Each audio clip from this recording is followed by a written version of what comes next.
Good evening, everyone. Welcome to the Suwannee County Board of County Commissioner meeting for July 7th, 2026. At this time, I'd like to get Commissioner Fleming do the invocation, Commissioner Mobley do the pledge, if you'll stand. Thank you.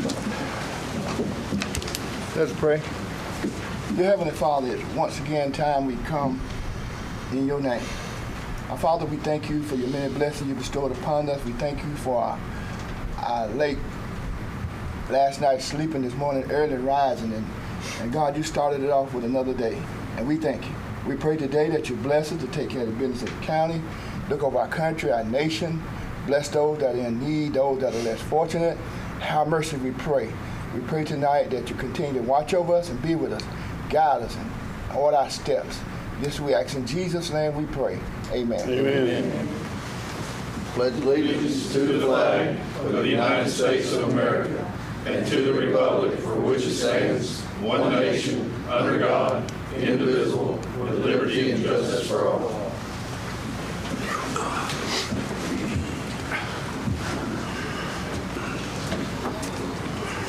And before we get started on the minutes, there's going to be a little change in the protocol on the agenda tonight. The attorney needs to say something before public comments, as it's going to tie into what some of these cards I've got here. So I just want you to be aware of that after we approve the minutes. Item number 1, approval of minutes for the June 16th, 2026 CDBG DR grant transmission tabulation meeting and the June 16th regular meeting. Do I have any additions, deletions, or a motion to approve? Motion is approved, Mr. Chairman. Motion by Commissioner Fleming. Second by Commissioner Mobley. All in favor, aye. Aye. All opposed, same sign. Motion carries 5-0. At this time, I'd like to call our attorney, Mr. Morrison.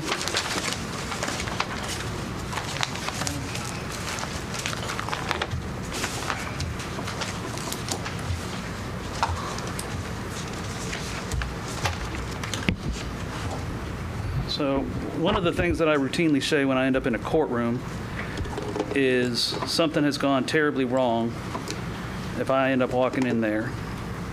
So similar standard ends up here. Something has gone terribly wrong if I'm down here at the lectern. So I apologize in advance. The reason I'm down here is the chairman asked me to talk about data centers because it's obviously on everybody's mind. It's one of the things people are talking about consistently and considerably. And so the fundamental question that the chairman wanted me to answer for the benefit of the public, for the benefit of the board, is so that way we know moving forward as a board, does the board have the authority to regulate data centers?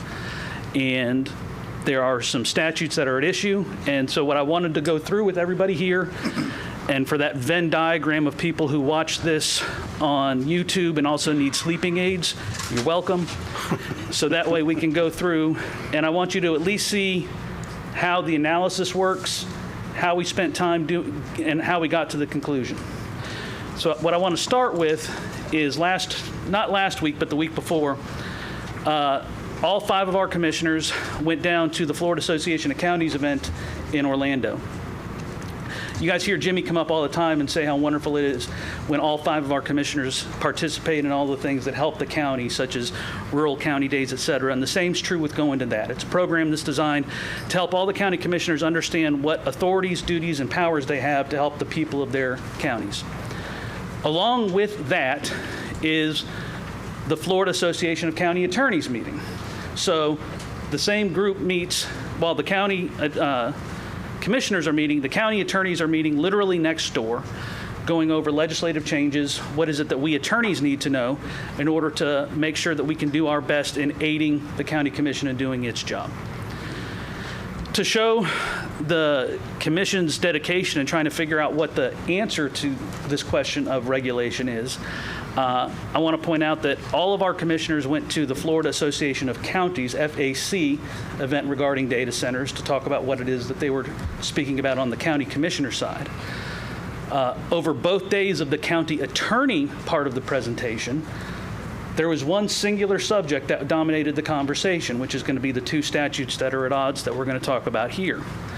And I do want to take a moment to credit both Commissioner Hale and Chairman White. They came over during the county attorney part of the presentation to watch the county attorney presentation from Neighbors Giblin as to regulation of data centers by county commissioners. So I do want to, or by county commissions. So I do want to set the stage is that we had Commissioner White walk into a room full of about 150 county attorneys, and he was straight out ogre from Nerds of sitting around and checking everybody else out. But he got exactly what he asked for, and we went through it. And I do want to take a second to, before I go into this, and take a moment to talk about what is my job as the county attorney, because being the county attorney is fundamentally different than when I'm acting as your attorney. So when I'm acting as your attorney, if you come in to hire me for a civil matter, my job is to work backwards. And by that I mean, you come to me with a problem that you want fixed, and I'm going to try to fix that for you, and then find the law that supports that fix. If I'm defending you, I'm going to start from the position of you did nothing wrong, and then try to find the law and the facts that support that. If you think somebody did something wrong to you, I'm going to start from that position and then find the law and the facts that support that. County attorney is a very different job than my role in representing an individual throughout the judicial process, because that's an adversarial job. But as the county attorney, the job is an advisory job. My job isn't to work backwards from a conclusion that I've already got and figure out a way to justify my conclusion that I started with. Instead, as an advisor, the job is to look at the facts, look at the evidence, look at the applicable law, and then give the best advice I can based upon what we think the result is.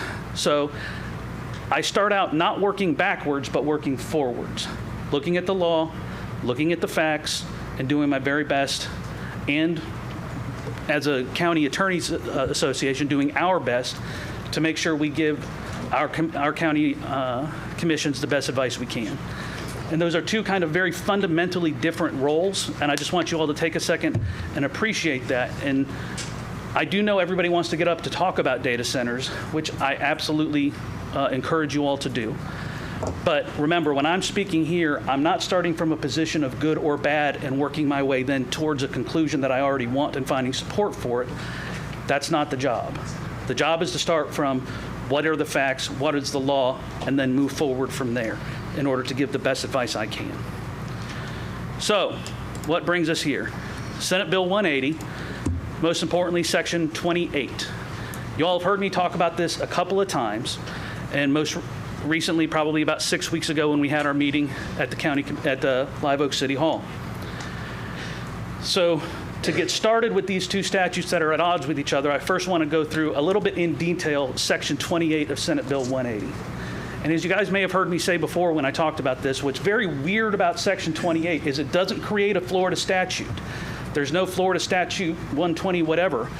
It simply is in the laws of Florida as a law that applies to us. It's very strange. I've not seen it happen before, but it absolutely worked that way. Now, I'm not going to be dumb enough to make you all read this individually, and I'm not going to go through it on a bad PowerPoint presentation. The one thing I want you to take from this screen here is that essentially the cutoff date for the inability to regulate ends on October 1, 2027. So let's go through this statute real quick to look at how does it apply to a county commission such as Suwannee County. And there's really three parts, and I want to sit down and we're going to go through each of the three. It names the first part is it names each of the three storms that we all suffered through a couple of years ago. And then here's the next thing. They may not propose or adopt any moratorium on construction, reconstruction, or redevelopment of any property damaged by hurricanes. You'll note that I underlined that phrase, any property, because an answer to a question you all have is going to be, what about all these other counties that are doing something? And I'm going to ask a question that I want everybody to add, in the back of your mind, have an honest answer to when we get to the end of this. Between those three storms as they hit Suwannee County, is there a single parcel of property that was not damaged by at least one of those three storms? It doesn't say any building, it doesn't say any structure, it says property. So this is the most restrictive regulation that came from Section 28, is for counties that have property that were damaged by the storms.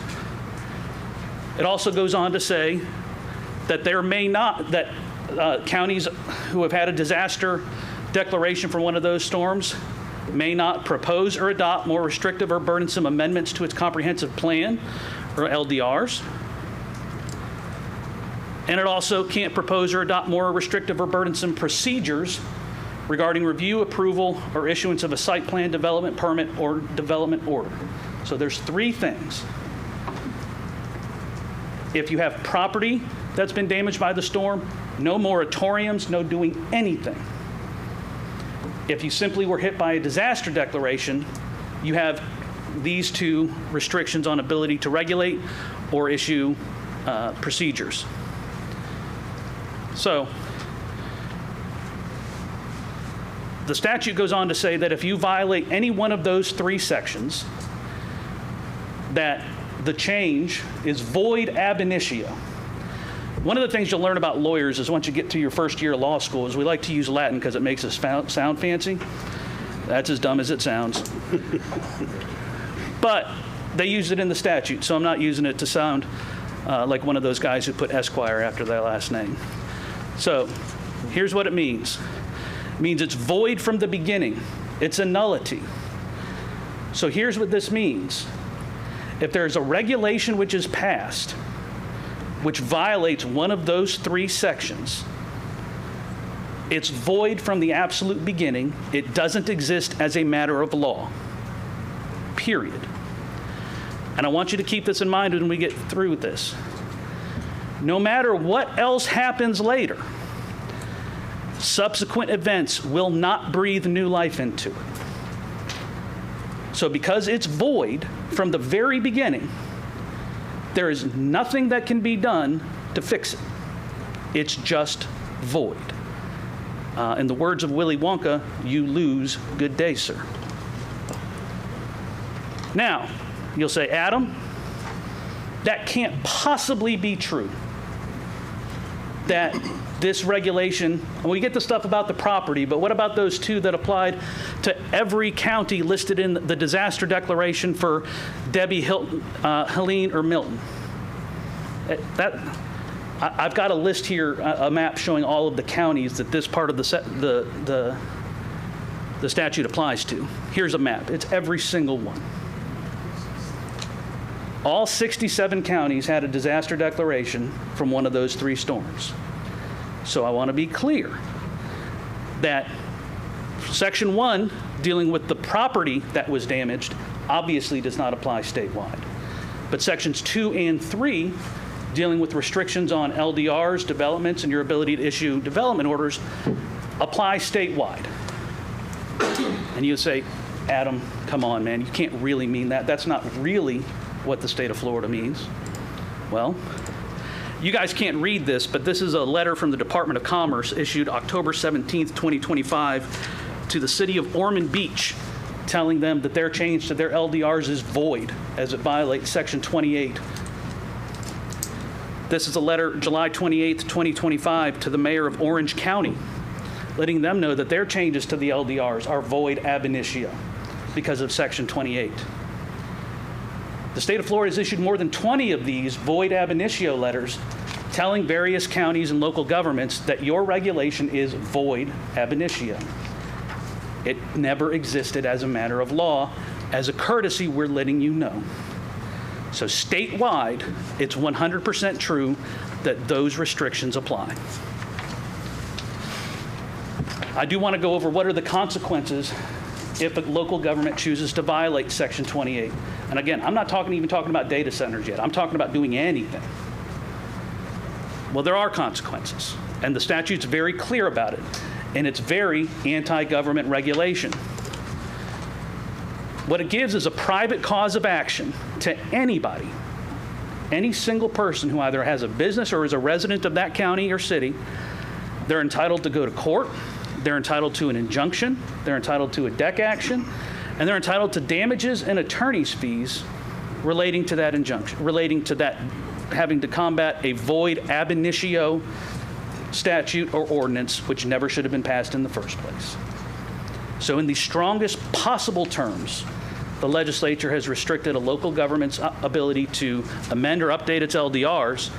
And for those of us who had property damage by at least one of the 3 storms, much less a county like ours, it may as well read, stop, do not pass go, do not get $200. All you can do is sit still. So what does Section 28 do again? For the properties damaged by the storms, which unequivocally is going to include Suwannee County, you can't propose or adopt any moratorium or restriction on construction, reconstruction, or redevelopment, period. Statewide, no more restrictive changes to LDRs or comprehensive plans, or no more restrictive changes to procedures seeking approvals for development orders or site plans, et cetera. So we are the very most regulated version of who comes under Section 28. So that's generally what that said. And again, I talked about this publicly about 6 weeks ago. Before I go any further, I do want to take a second to talk about how I'm a little different than most county attorneys. Outside of being better looking than most, what I found out at the meeting was most of the time, the people who are approved to be a county attorney aren't litigators. They're people who get hired in larger districts who, that's what they do. They deal with government regulations, and not that there's anything wrong with that, but they're not people who get up and talk in court for a living. So the way I handle things is very different than a lot of the way they do. And when I talked to them about me having talked about this statute openly in a meeting, you would have thought I talked about their mother, because they could not you did what? How did the public react? Why would you bring that up in public? The way they operate is they talk to their county commissioners individually and separately. That's how most of this happens. But as I told you guys when I accepted this job, I'm just going to kind of do it the best way I know how. And I think that's what, frankly, better off for the public to know. All right. That's what Section 28 does generally. But you guys are here to talk about data centers. And Mr. Hancock correctly brought forth at the last meeting that there are counties and other local governments that are acting on Senate Bill 484. And it literally is said with regulating data centers. That was the purpose of it. Nope. Governor DeSantis signed it. And before we keep going, the statute is it's called the Laws of Florida. It says it's designed to regulate data centers. But I want to be very clear about the language that's actually used in the statute regarding a local government's ability to regulate data centers. It does not say data centers. It says it deals with local government's ability to manage or regulate large load land uses. We'll get to that in a minute. So here's the question. Does 163.26, is that our saving grace to get out of this? So that way we got our Superman who can say, all right, at least as it applies to large load centers, does that get us out of the restrictions put on us by Section 28? Well, let's look at what the language is. So first, again, as I told you, although the Senate bill was dealt with data centers, the actual statute itself talks about a large load customer. That's how it's defined. And Florida Statute 366.043 defines a large load customer as anybody with a land use which, quote, anticipated monthly peak load of 50 megawatts or more. So let's take a second and put a full stop to something. I want to make sure everybody understands this. So when somebody says we want to regulate data centers, and this is the statute that allows us to do so, that may be true. We're going to get to that. But if you're dealing with megawattage 49 and below, no, you do not. Because this statute explicitly only applies to large load customers, which are defined as monthly peak usage of 50 megawatts or more of electricity. So what does the statute actually say? It's actually very elegant. It's a single sentence. What it says is local governments shall maintain the authority to exercise the powers and responsibilities for comprehensive planning and land development regulation Look at the two things that it says we can do. Comprehensive planning and land development regulation. Doesn't say anything about moratoriums, doesn't say anything about restrictions on construction or reconstruction. Granted by law with respect to large load customers. That's the Superman statute. So here was the question that was the topic du jour at the Florida Association of County Attorneys. We got Section 28, which says you can't regulate it. And we got Florida Statute 163.26, which says you can. So go figure, the legislature passed something stupid. Now, what do you do when you have two statutes that are at odds with each other? Okay? That's the real question. And I'm going to give you, I'm going to tell you that on the one hand, something happens. On the other hand, we have to look at something else, which brings us to what Dwight Eisenhower said when he was in the White House. What he really needs is a one-handed lawyer. Because the real truth of the matter is, there is no definitive answer. Because we're not going to get one until somebody gets sued and a court pops up and says, here's what the answer is. Okay? So, I'm going to be honest with you guys on the front end. Anybody who tells you they know what the answer is lying to you. I'm not going to. I'm simply going to tell you what I think the conclusion is and why. But don't let that dissuade you. I am not telling you absolutely, and I'm not going to tell you now I guarantee I'm correct. The only way this is going to get figured out, and it will, is there's going to be a court case somewhere along the line. But what you're left with is this idea called repeal by implication.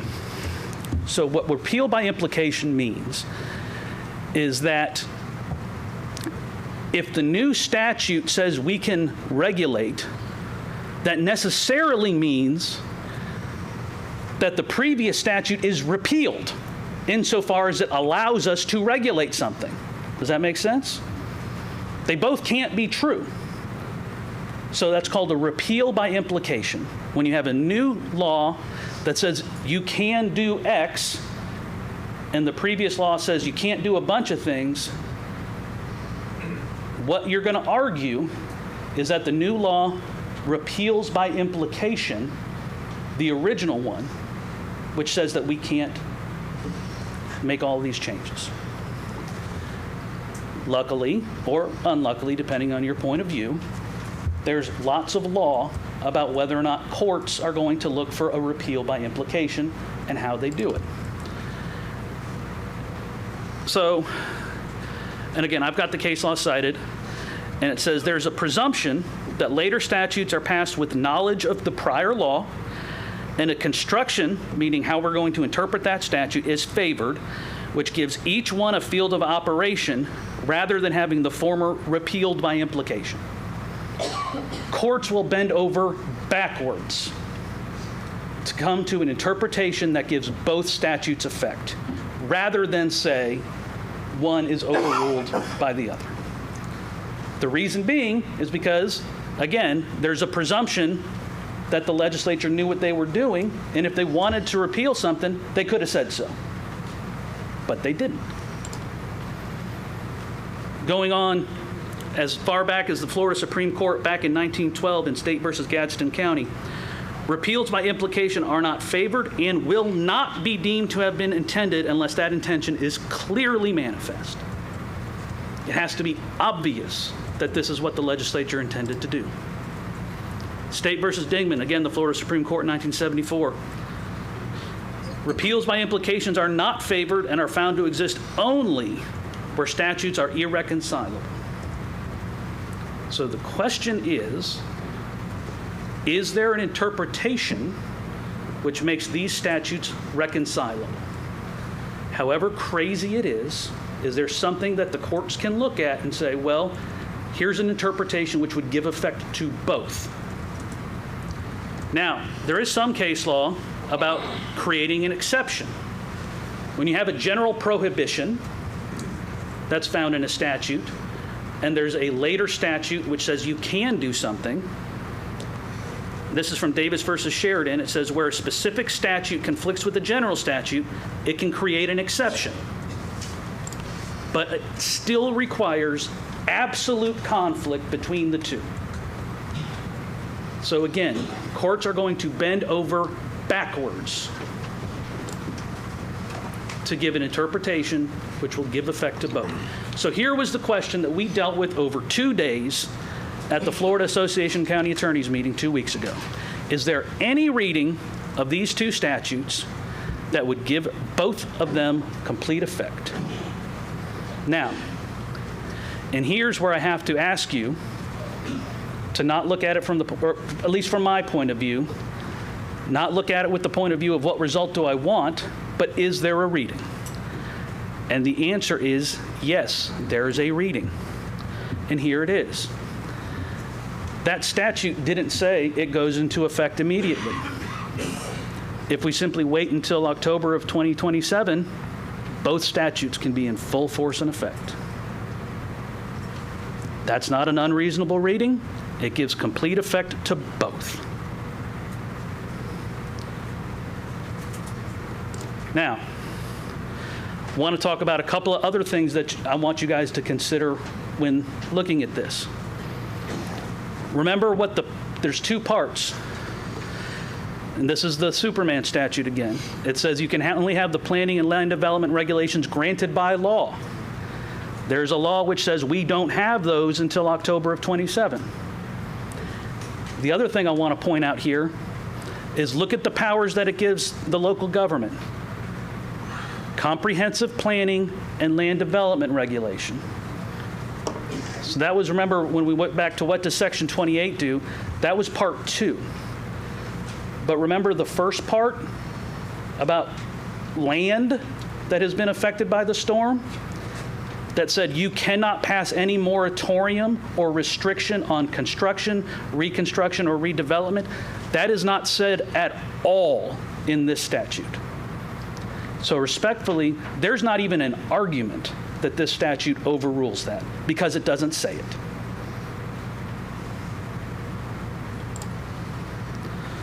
But again, as I told you guys last time, when I'm in the bathroom, I'm probably not the smartest person in the room.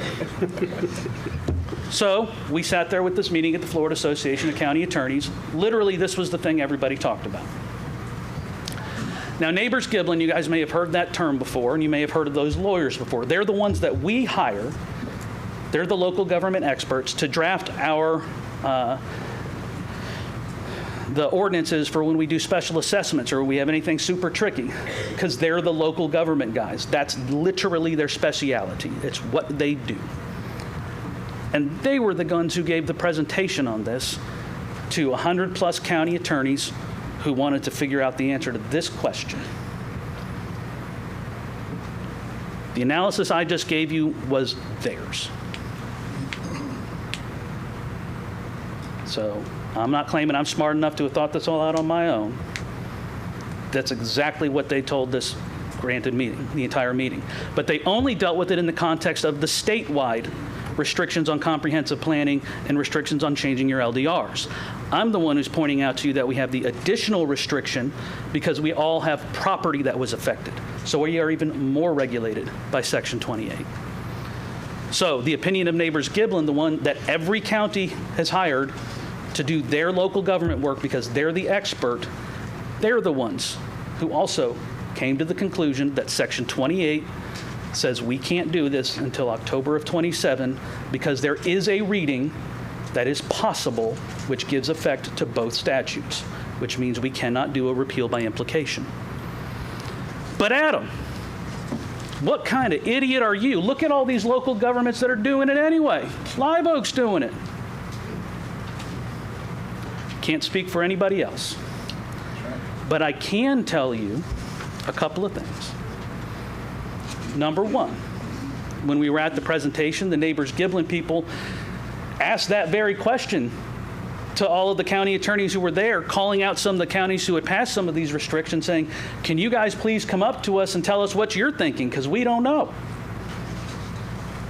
And then I talked to many of them privately, and I'm going to tell you there's 3 answers to what these governments are doing anyway. Number one, there's some that simply didn't know about Section 28, and they're doing it anyway, because it's a Again, this is a political body, it's a political issue, and they're reacting politically. That's not a feature, or that's not a bug, it's a feature of local government and how it works. So the government acted anyway. Answer number 2 is, as I told you, I'm very different than how a lot of other county attorneys are in that I speak publicly about this stuff, and maybe I shouldn't. So what a lot of these county attorneys did is they talked to their county commissioners individually and privately and told them exactly what I'm telling you, and the county commissioners chose to do it anyway. But at the meeting, the county attorney shut up. And option number 3 is that the county attorneys have different opinions. Because again, nobody can have a definitive answer until there's a judicial opinion. But I will tell you that of the people in the room, the ones who said that we can go ahead and regulate, we're in the vast minority, and not a one of them thought you could do it if you were in a place where every single parcel of real property had been damaged by one of those storms. All right, Adam. We all hate data centers. Let's just ban them anyway. What's so bad? These other places are doing it. And again, guys, all I do is give advice. It's not up to me whether or not people listen to me. But I will tell you, it's kind of like speeding. What's my job as the county attorney? My job is to tell you not to speed, right? That's my job. And there's people who speed anyway. Me too. I've got triplet 17-year-old daughters. I've trained them, set your cruise control at 79. Like I said, I'm a hypocrite too. Right? But the problem is, everybody knows if you're going to go ahead and say, let's speed and get away with it, you're probably going to get away with it. Some won't. And here's the problem with the idea of getting away with it. And I want you guys to take a real second and think about this for a minute, because people really haven't taken a second to think about it.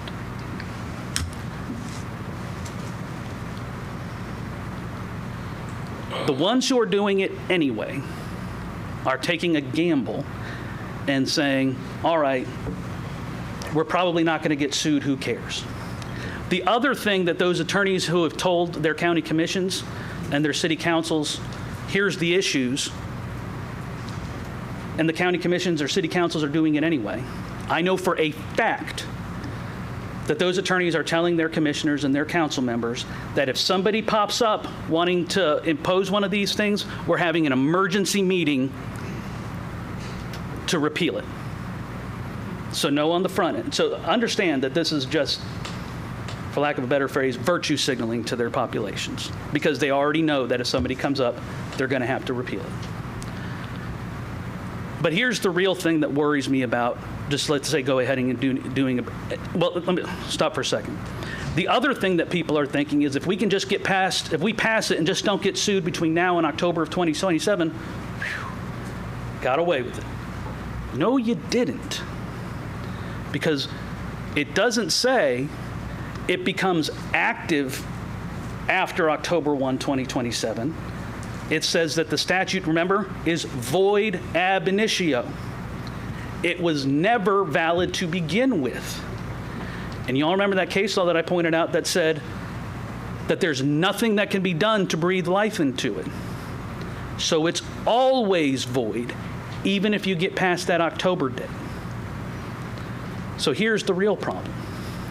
And this is just me being a county attorney who wants to steer the county clear of issues. Y'all remember when a couple of meetings ago, we were talking about vestigial county roads. And the actual truth is for a lot of these county roads, there's no institutional knowledge. We don't know if things are county roads or not, which is kind of ridiculous. I'll agree with you. So this idea of if somebody comes up and wants to put in one of these, let's have a quick meeting and repeal it immediately, that's great for this county commission with me as the attorney, because everybody's on the same page. But what about 5 years from now, 10 years from now, 20 years from now, when they're not here or I'm not here? But that's still on the books. It's still void, right? It's not, can I get to? That's a landmine. just sitting there, waiting for people not to get it. Because 20 years from now, people aren't going to remember. Because it was always void. So my legal opinion is, no, we do not have the ability to regulate data centers. If we were outside of the property that was harmed by one of the 3 storms, you can probably come up with some version of an argument if you really need to. But since we live in the zone where you cannot, because it said property that was harmed by one of those storms, and there's not a parcel of property in Suwannee County that was not harmed by one of those storms, we're not allowed to issue a moratorium. We're not allowed to issue any prohibition on construction, reconstruction, or development. It's unequivocal in Chapter 28, and our Superman statute does not say we can do that. It does say we can amend our LDRs. It does say we can amend our comprehensive plans, but we're subject to the most restrictive version, and nobody has an answer to that. So I'm going to shut up now. That's the reason for my opinion. I'm not going to say any more. Mr. Hancock, I apologize last time. I wasn't trying to argue with you when you had talked about it. I just wanted to. So I'm going to shut up so when people are talking from now on. But I wanted everybody to have that background so they knew where I was coming from in advising the county, the reason for that position. And again, thank the commissioners for giving this the attention that it's due. They're aware as to how important it is for everybody. Just one quick question. Yes, sir. Go back to section 18, section 252.422. And it has to do with restrictions on county or municipal regulations after a hurricane. And it renews that for a year. So there's 2 parts. Right. So there's what Mr. Hancock's talking about. There's actually 2 parts. So one is unrelated to the other, but it's a good thing to bring up.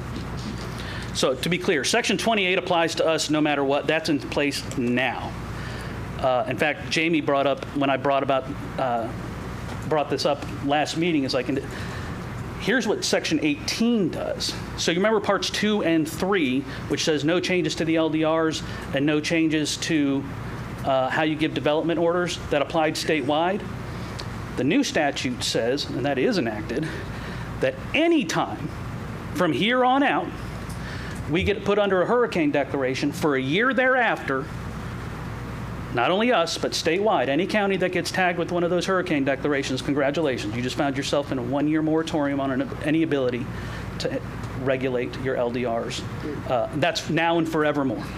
But that was part of the same statute package, but 18 is different than 28 in terms of its applicability to us. Seem to be button heads. But it's a prospective thing, so when there's a hurricane in the future, congratulations, 2 and 3 apply to you. It's an excellent question. Let me just ask you about the statutes.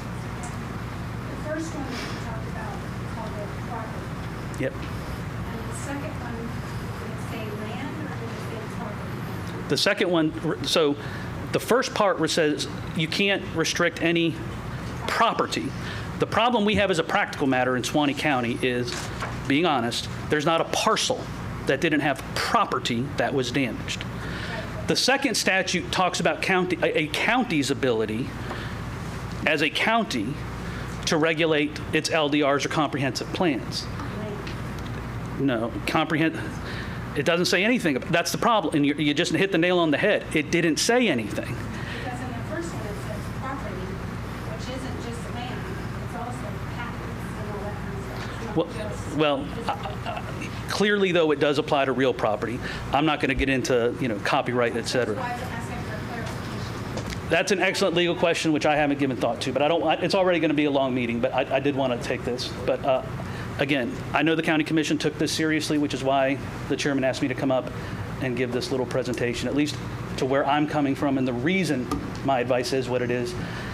I take no offense if you disagree with me. I just wanted you guys to know it was being come at from a position of good faith, not wanting it to, because again, aspersions are cast, which are not necessarily true just because you disagree with somebody.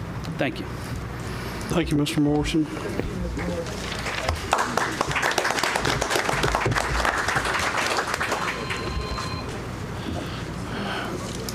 And as I said, I figured that was probably going to tie into a lot what everybody wanted to talk about, so that's why I wanted Adam to come and do the little presentation. And as he said, we went in and sit in on the legal thing at the Florida Association of Counties too, and heard the same thing Adam heard. So it's not that we're just strictly taking the word of our attorney. We're listening to other people too. So we'll move on to public concerns and comments. Oh, I'm sorry, time specific. We got some time specific items. Item number 18, at 5:32 or soon thereafter, as the matter can be heard, hold a public hearing to consider the adoption of an ordinance regarding LDR 26-03, an application by Dennis and Edith Martin to amend the official zoning atlas of the land development regulations by changing the zoning district from Ag 1 to commercial neighborhood. Mr. Meeks. Mr. Meeks, do you swear firm testimony you give in this cause will be the truth, the whole truth, nothing but the truth, so help you God? I do. Mr. Chairman, I tried to advertise that for 5:32, but it didn't work out. I see that. Sorry about that. You're all right. The first application the board has for their consideration, LDR 2603, as Mr. Chairman had previously stated, is an application that is requesting to amend the official zoning atlas for a particular parcel of property from agricultural 1 to commercial neighborhood. The subject property is located at the intersection of County Road 250 and State Road 51 in the southwestern portion of the county, and is a 4.12 acre property in size.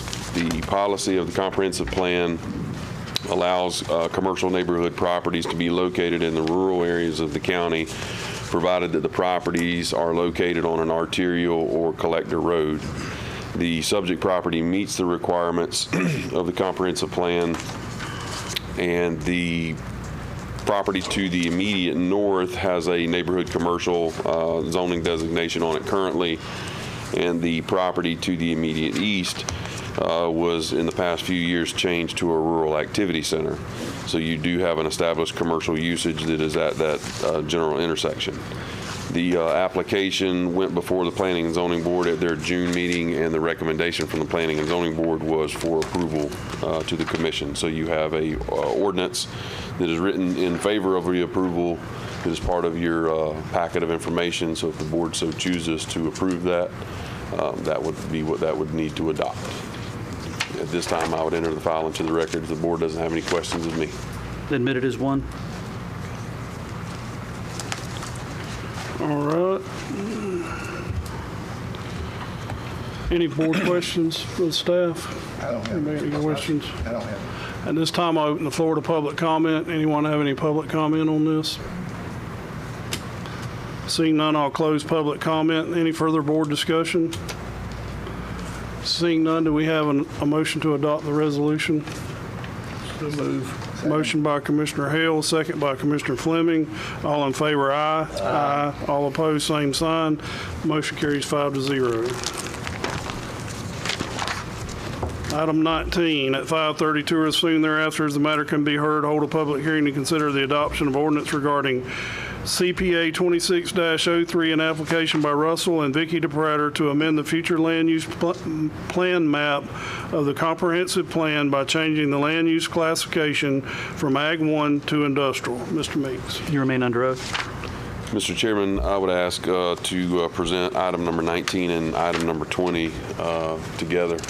Yes, sir. The first process would be to amend the future land use classification of the subject property from agricultural to industrial under the application of CPA 26-03.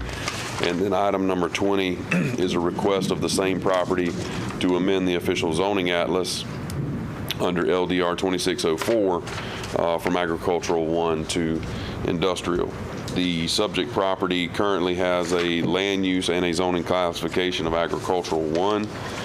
The subject property is a 64.7 acre parcel located off of 169th Road in the northwestern portion of Suwannee County. The subject property to the immediate south that was also owned by Russell and Vicky DePrater was previously changed to industrial, and then the adjoining property to the immediate south was a 30-acre parcel of property owned by Suwannee County that's also been changed to industrial. With the properties located in the south being contiguous, the policy and the comprehensive plan allows industrial land use categories to be located within 3 miles of a highway interchange. The subject property meets these requirements for the petition, and you have a ordinance in your packet written for the approval. If the board so chooses to adopt that, this time I would enter the file into the record as part of the request. Admitted as one.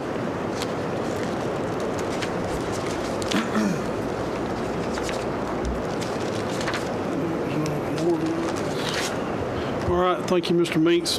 Board, is there any questions of Mr. Meeks? Seeing none, I'll open the floor to public comment. Yes, ma'am. You'll have to come up to the podium, please. I'm sorry. I have to get your name and address, please, ma'am. Ma'am, if you could please raise your right hand.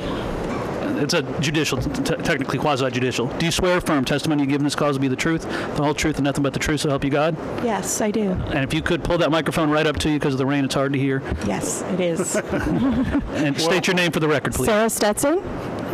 I'm sorry, Mr. Chairman, go ahead. My question is, where on 169th is this exactly located?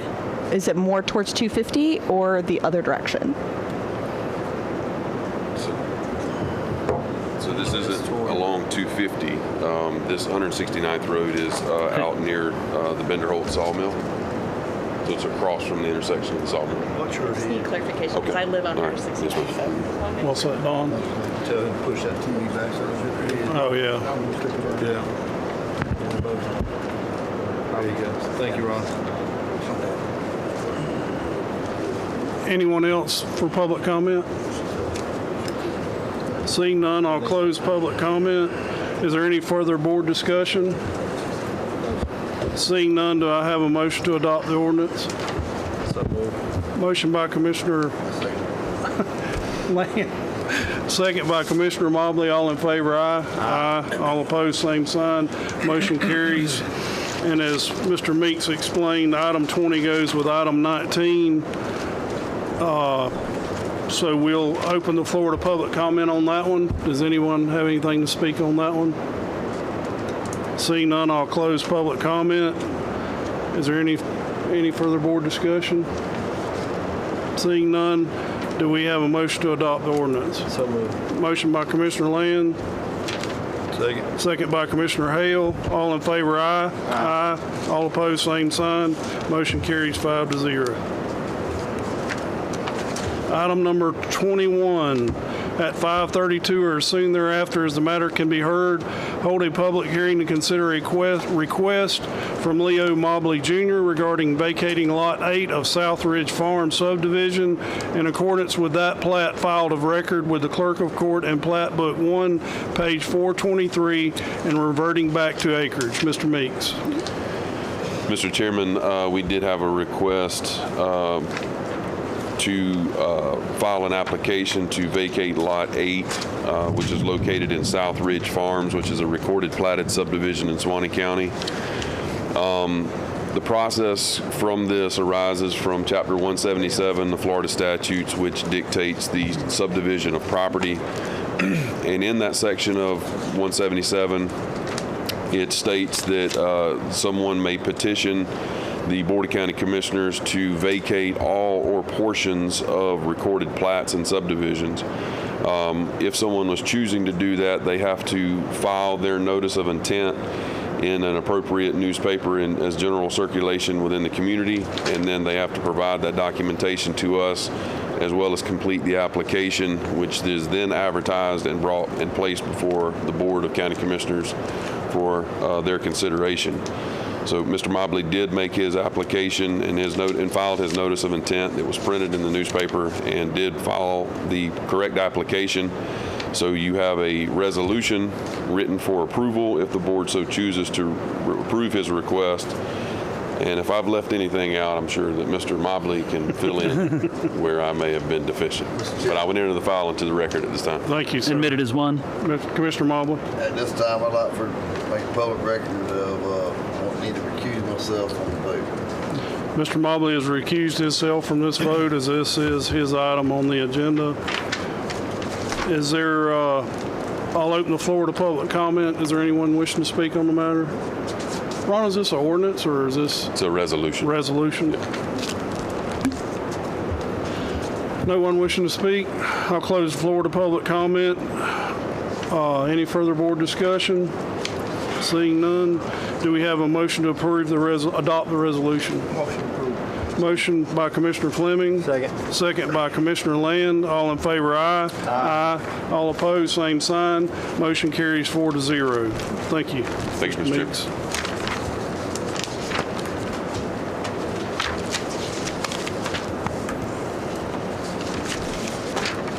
Now we'll move to public concerns and comments. Mr. Bowe, I had you up first. You're good? Okay. Miss Susan Cordero.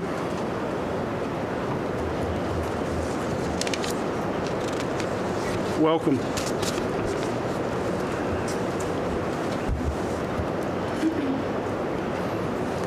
Name and address for the record, please, ma'am. Susan Cordero, 12968 167th Road, out of Live Oak. That's what you had down. Yeah. So I just wanted a statement that I wanted to read here real quick. If you will, could you pull that really close to you? That just lean it over towards your mouth so that rain's Okay. really making it hard to hear. Okay. Can you hear me now? Yes, ma'am. Okay. Okay, so 5 more Florida counties and 1 city have added their reasonableness to this AI race situation. Hernando, DeSoto, Clay, Jackson, Lake, and even the city of Zephyr Hills through moratoriums. Even the entire Seminole Nation, including their territories, have banned data centers legally. There's no data centers on any of them.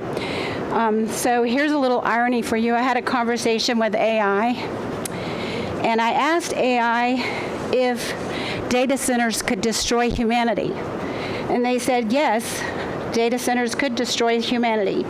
AI itself poses the primary existential risk, while data centers contribute mainly to indirect, non-existential harms. AI could lead to human extinction or irreversible catastrophe through several scenarios like the loss of control, weaponization, power seekers, and even war. Can AI consumption of Earth resources reach catastrophic levels? Yes, AI resources consumption could reach locally, or regionally catastrophic stages. If the AI industry continues to expand at the rate it is, when can it be detrimental to humanity? The AI's industry current expansion rate could become a net detriment to humanity as early as the 2020s and the mid-2030s, particularly in energy, water, and local infrastructure strains. That's less than 10 years away. That's not like in the future, it's now.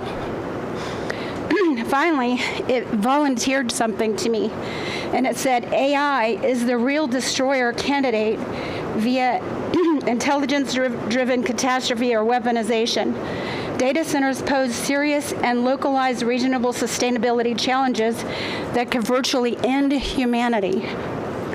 So what is the AI race really about? Because to me and AI, it seems like the end of the goal of this race is to end humanity. So we have to be reasonable too and declare, like these other places, and declare a moratorium until after the mid-2030s, when even AI states that this race war could be to our detriment. And if we don't do this, our children and our grandchildren, and literally nobody in this room 10 years from now could be here. So, Have you got much more, ma'am? I'm done. You're done? I'm sorry. Okay. I didn't want to cut you off. No, if that's you were fine. That's fine. finished. That's all I want. That's all I have We written appreciate down. your comments. Thank you. Thank you. That's all the slips I have. Is anybody else wishing to speak from the audience? Yes, sir.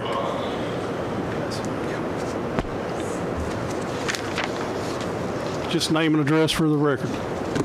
Billy Golightly, 1683 151st Road, Live Oak.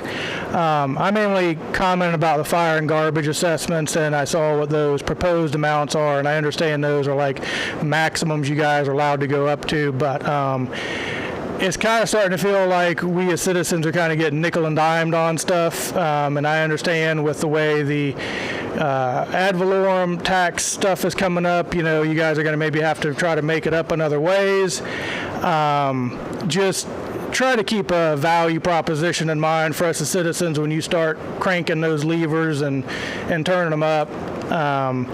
You know, it's already like you got to pay money to go into the springs and stuff. You know, make the trash decal be free entry into the springs or something. You know, if you're going to have to crank up those solid waste assessments, you know, give us some more hours with people in attendance at the sites or different days or something. You know, give us something for our money if you got to do that, because otherwise it's just starting to kind of feel like it's a bit much. And my last question was the shelter property, when it's done, I'm curious, whenever that is used and filled to capacity, is it going to be the county's responsibility to deal with solid waste and stuff from that facility, or is that going to be dealt with by the state also? Is that another place we're going to have to find some garbage to deal with and put somewhere? So, thank you. That's a good question, and I don't know the answer to that, but I will find out.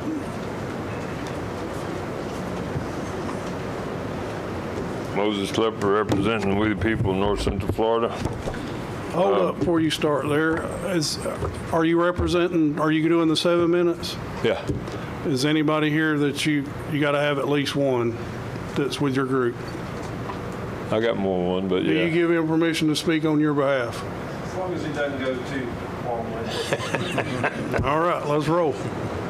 I've proven that over and over, and I guess we're going to have a declaration of some sort. I'll put it on the agenda to be discussed. To quit hammering me on that. But anyway, I wanted to say it's interesting.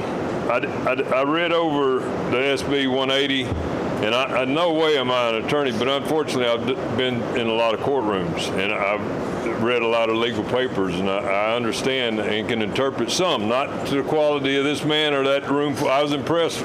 2 days of room full of lawyers, and the answer y'all came up with, y'all don't know. That's pretty good. And State Representative nor our state senator knows the answer either, other than State Representative says they didn't put us in a pickle, or y'all in a pickle, which they put y'all in a pickle, because exactly like the lawyer said, one says yes, or one says no, and the later one says you can. So the one thing that I'd like for the attorney to look at is FS 768.81 1B. And it defines economic damage, and for there to be property damage, there has to be a loss, a devaluation of the property. And nowhere did I read so far that just because one property was damaged, the entire county has to comply with SB 180. So that's all that on there. And again, like you said, there's 20 government entities within the state of Florida, at least, last I checked, that have passed a moratorium or banned AI, hyperscale AI centers completely. So that covers actually the first part.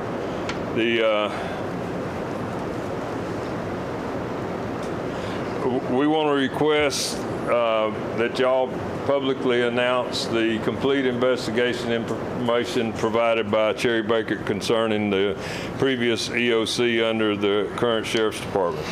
And then to follow up from 2 meetings ago, in completion, it appears Commissioner Land is attempting to use scare tactics to persuade and manipulate voters to vote against increasing the homestead property tax exemption to $150,000 in 2027 and $250,000 in 2028. We all should know that there is waste and possible fraud and abuse in all counties, including Suwannee County, which has been admitted to by county officials here.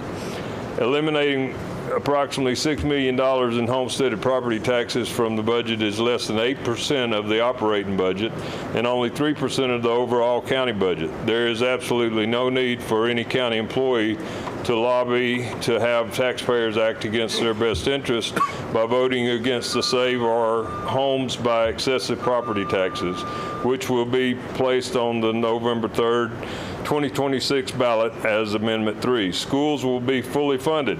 What must be cut is the excessive spending that our elected officials are approving and rubber stamping, those being submitted by the appointed administration, department heads, and supervisors. We need our county employees to use our money as if they were good stewards and spending their own money.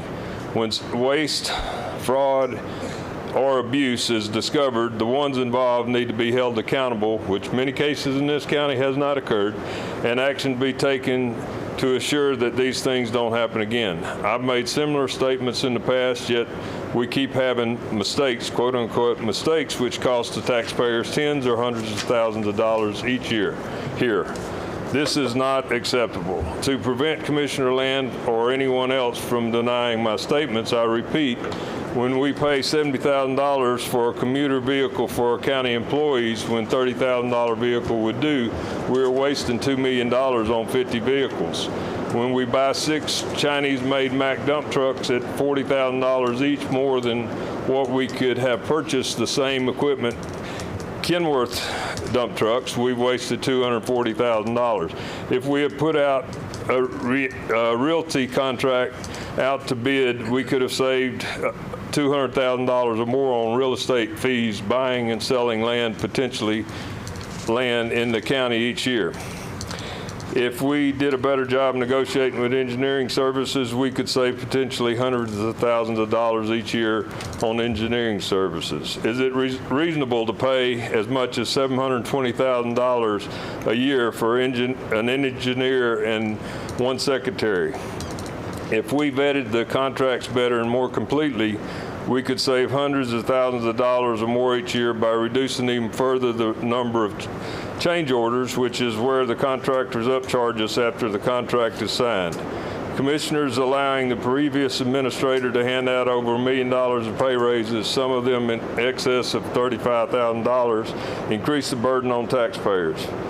Increasing spending for limits on the department heads and administrators to $25,000 to $50,000, along with eliminating items under $5,000 being required to be inventoried, greatly increases the potential waste, fraud, and abuse. So Commissioner Land and anyone else that foolishly wants to try to manipulate us into believing that, and I quote Commissioner Land again, that the only way to cut the budget is to start cutting out our services.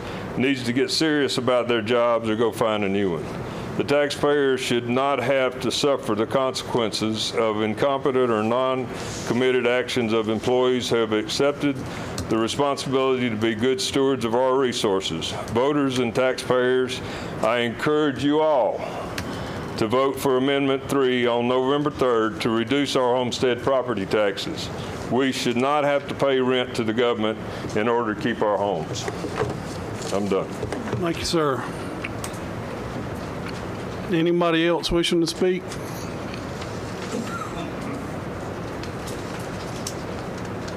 What's that? Yeah. Wait a minute. Yeah. Whoa, time out now, Ken. You said that he was speaking for you. Ken Weaver, Suwannee County citizen, 65 years. Me and Mr. Klepper disagree about a few things. Yes, he does speak for me at times, and others. I'll give him credit.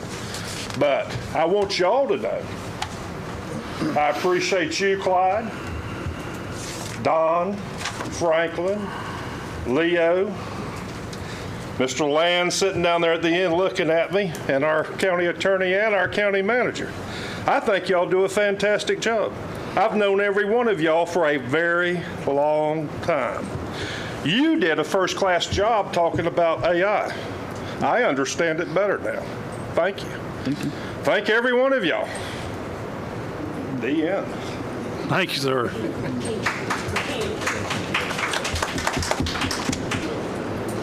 Anybody else for public concerns and comments? Seeing none, we'll move on to proclamations and presentations. A presentation of a financial report for 2024-2025. Brad Howe? It's Caleb Perla. Sorry, that was Oh, my I'm sorry. partner. For Powell and Jones, Yes. CPA. Welcome. Thank you for having me.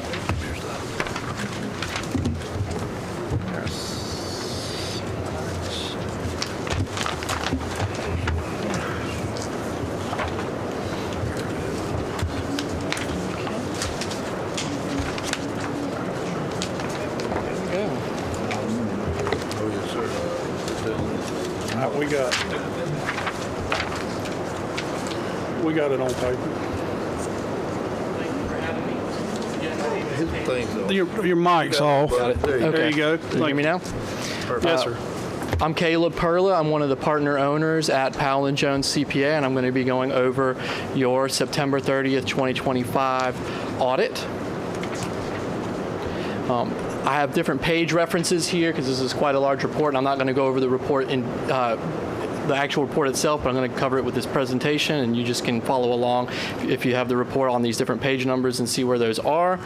But I'm going to just start with the audit opinion. That's the first thing in the report outside of the table of contents, which says our opinion on the financial statements, which is on pages 8 and 10. It says that we conducted our audit, and it was a full financial audit of the county, which included the board and each of the 5 constitutional officers.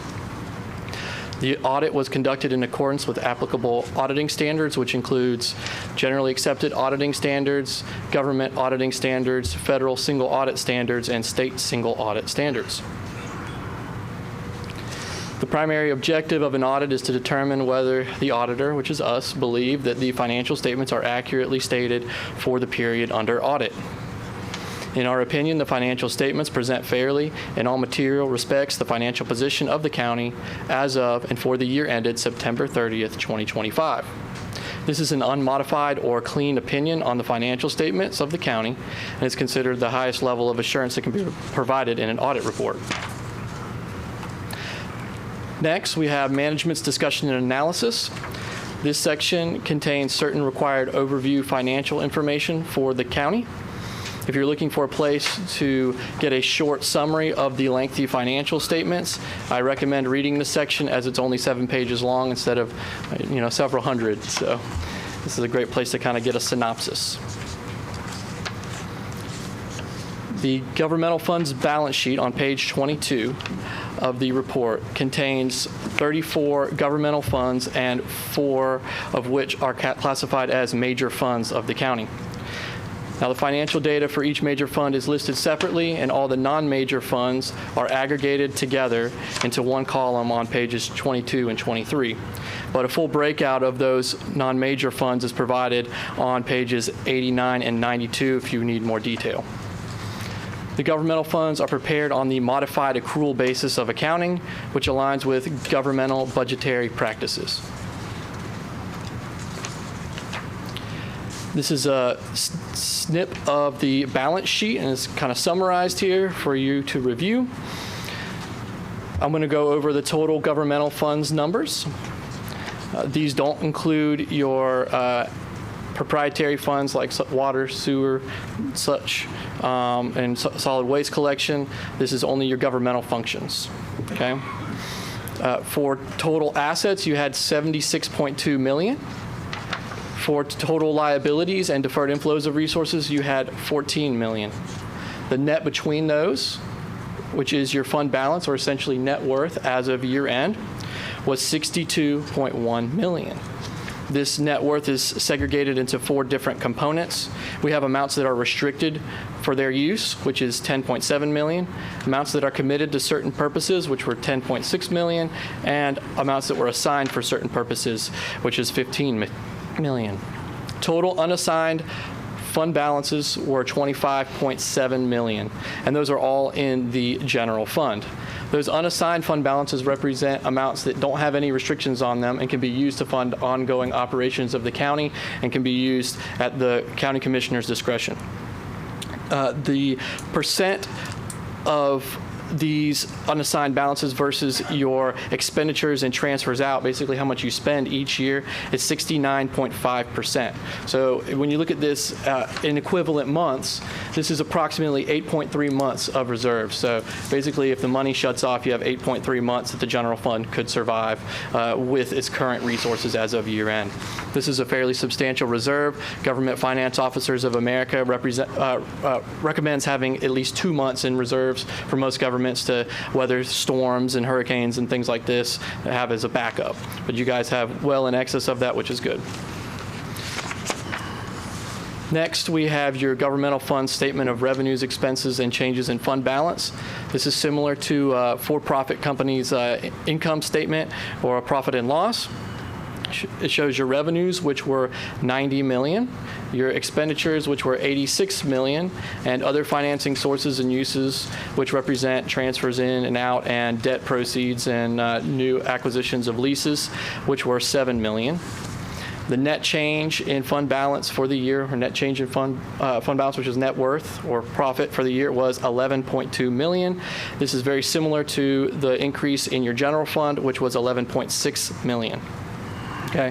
I want to draw your attention to this number below for ARPA revenues. You guys received these ARPA funds quite a few years back. Those were recognized this year because of reporting those is used for ongoing expenditures. So it created an increase in fund balance, which is not necessarily tied to any individual expenditure, just routine ongoing expenditures.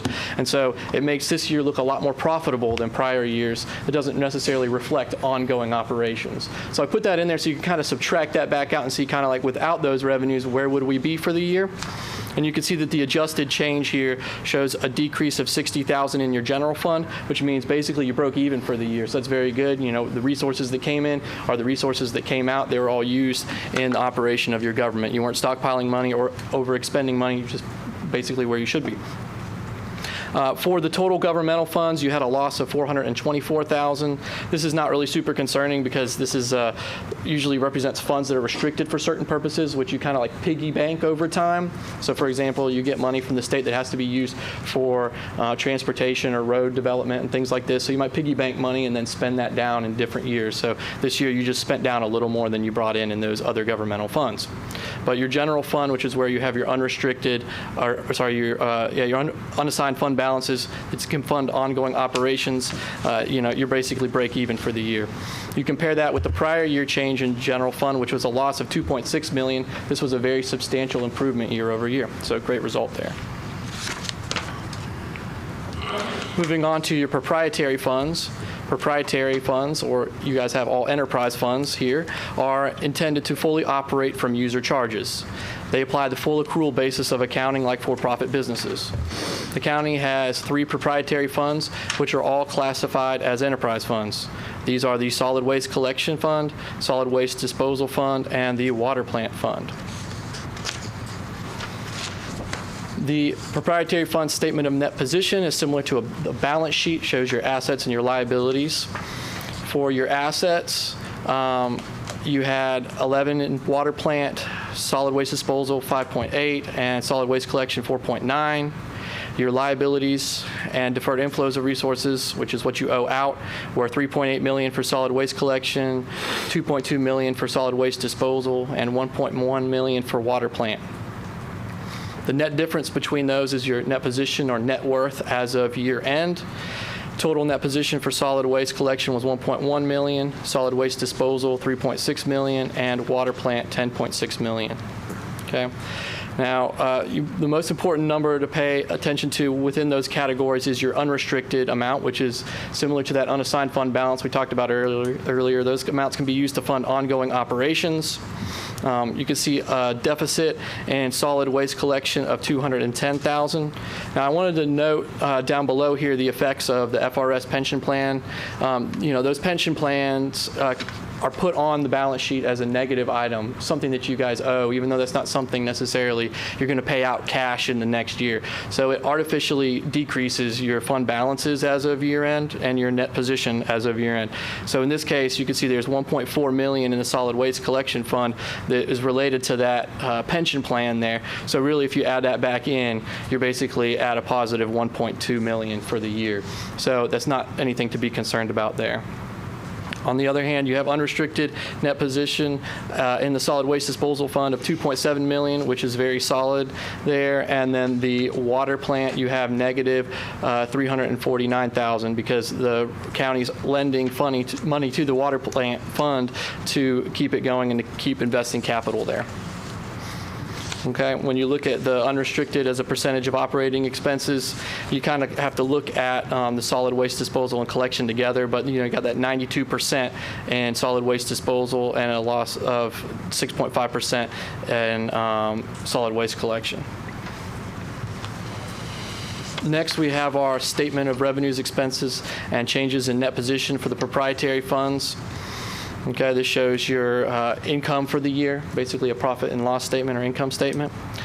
For solid waste collection, you had an operating loss of $193,000, a $5,000 non-operating loss, creating a total loss of $199,000 for the year. For solid waste disposal, you had a $351,000 increase for the year, which kind of offsets that loss in the collection side of things. And then for water plant, you had an increase of $2.9 million, though most of that is related to these non-operating revenues, which were capital grants that were received during the year. But actual operations, it's losing $506,000 for the year. So there's some loss there that's been an investment that you guys have been making into that fund, but those grants are enabling you to invest more in your infrastructure there. Next, we have your capital assets. I have the totals here for your governmental activities were $105 million for the year net. And for your business type activities or those proprietary funds we just talked about were $13.9 million. Total for the year was $118 million, which was 49% depreciated as compared to 51% in the prior year. That percent depreciated shows how much those assets are used up compared to their estimated accounting lifetimes. Okay, so you see a slight improvement there from 51 to 49, shows that you're investing more in your capital infrastructure than those assets are being used up over time, which is a positive sign and a sign of good investment. Next, we have your long-term liabilities. This schedule shows all those long-term liabilities for September 25 and 24. For governmental debt, you had $48 million, which is very similar to the prior year. You had a new SRF loan that did increase your debt by $4.5 million, but that was kind of offset by decreases in that FRS pension liability we talked about earlier. You can see that decreased from 35 to 28 million, which is a very large balance. For proprietary debt, you had $4.4 million, which was an increase from the $3.7 million in the prior year. There was a $295,000 decrease in the FRS pension liability, but also $1 million in increases in new leases, which increased this total balance here. You can see there. Next, we have your government auditing standards report. Auditing procedures required by government auditing standards go beyond financial issues and include internal control over financial reporting, compliance with laws, regulations, contracts, and related matters that could be material to the financial statements. This report identifies that there were findings during our audit as listed in the schedule of findings and question costs, which we'll cover in a moment. Next, we have our federal and state single audit reports. These require extended compliance procedures over major federal programs and state projects. This report contains no findings or question costs regarding those major programs for the federal or state projects that were selected. The management letter is required by Chapter 10.550 Rules of the Auditor General and contains the following elements, which include a follow-up on prior year findings. There are 13 findings or recommendations in the prior year for the Sheriff's Office, 5 of which were repeated in the current year. There was 1 recommendation for the Supervisor of Elections Office in the prior year, which was also repeated. The financial condition assessment is in this report as well, which we noted no deteriorating financial conditions or financial emergencies. As we covered earlier, things seem pretty good in the financial statements. There's plenty of reserves. The independent accountant's report was required by rules of the Auditor General and says that we verified compliance with the following areas: investment of public funds, E911 grant compliance, clerk's court-related budgetary compliance, clerk's compliance with state court performance standards, and clerk's alimony and child support payments. We didn't have any findings related to these matters. Next, we have the schedule of findings and question costs. This schedule summarizes all our audit results, identifies major federal programs, identifies major state projects, and lists the findings and recommendations and question costs for all the different audit areas. This is a summary of our major programs. We had the ARPA funds, which is the COVID-19 coronavirus and local fiscal recovery funds, which were $11.6 million. This was 89% of your total federal awards, and this was your major program for federal audit. And for the state single audit, we had 4 different programs that we tested. These are listed below: the LAP grant, state aid to libraries, rural community development, and infrastructure grants, and the grants and aids, local government fire service grants. These grants totaled $6.8 million, which was 58% of the total state awards. Moving on to the findings and recommendations. We had 1 recommendation for the property appraiser, 3 findings and 3 recommendations for the sheriff, 1 finding and 1 recommendation for the supervisor of elections, and 2 findings for the tax collector. For the sheriff's office, we had 6 findings and recommendations in total. We had 6 findings altogether. We also had those recommendations we talked about. 3 of the findings were related to the sheriff's office. We had 2025-401, inadequate segregation of duties, which was a repeat finding. The issue was that the finance director had the ability to initiate, approve, and process disbursements without any independent review. And the recommendation that we made was to eliminate use of system signed checks and implement segregation of duties related to the disbursement process. Each one of these findings, we also received a response from each one of the constitutional officers for, and I'm going to briefly summarize what they responded to for these findings. For this finding, they responded that additional secondary review was implemented by early 25, and the process of using system signed checks was eliminated in fiscal year 26. I'll just note that also our audit for last year was delayed, and so because of that time frame, they didn't also have a lot of time to implement some of those changes. So some of these changes during this year, they may not have had full time to implement all of these things, and so they're in the process of doing that.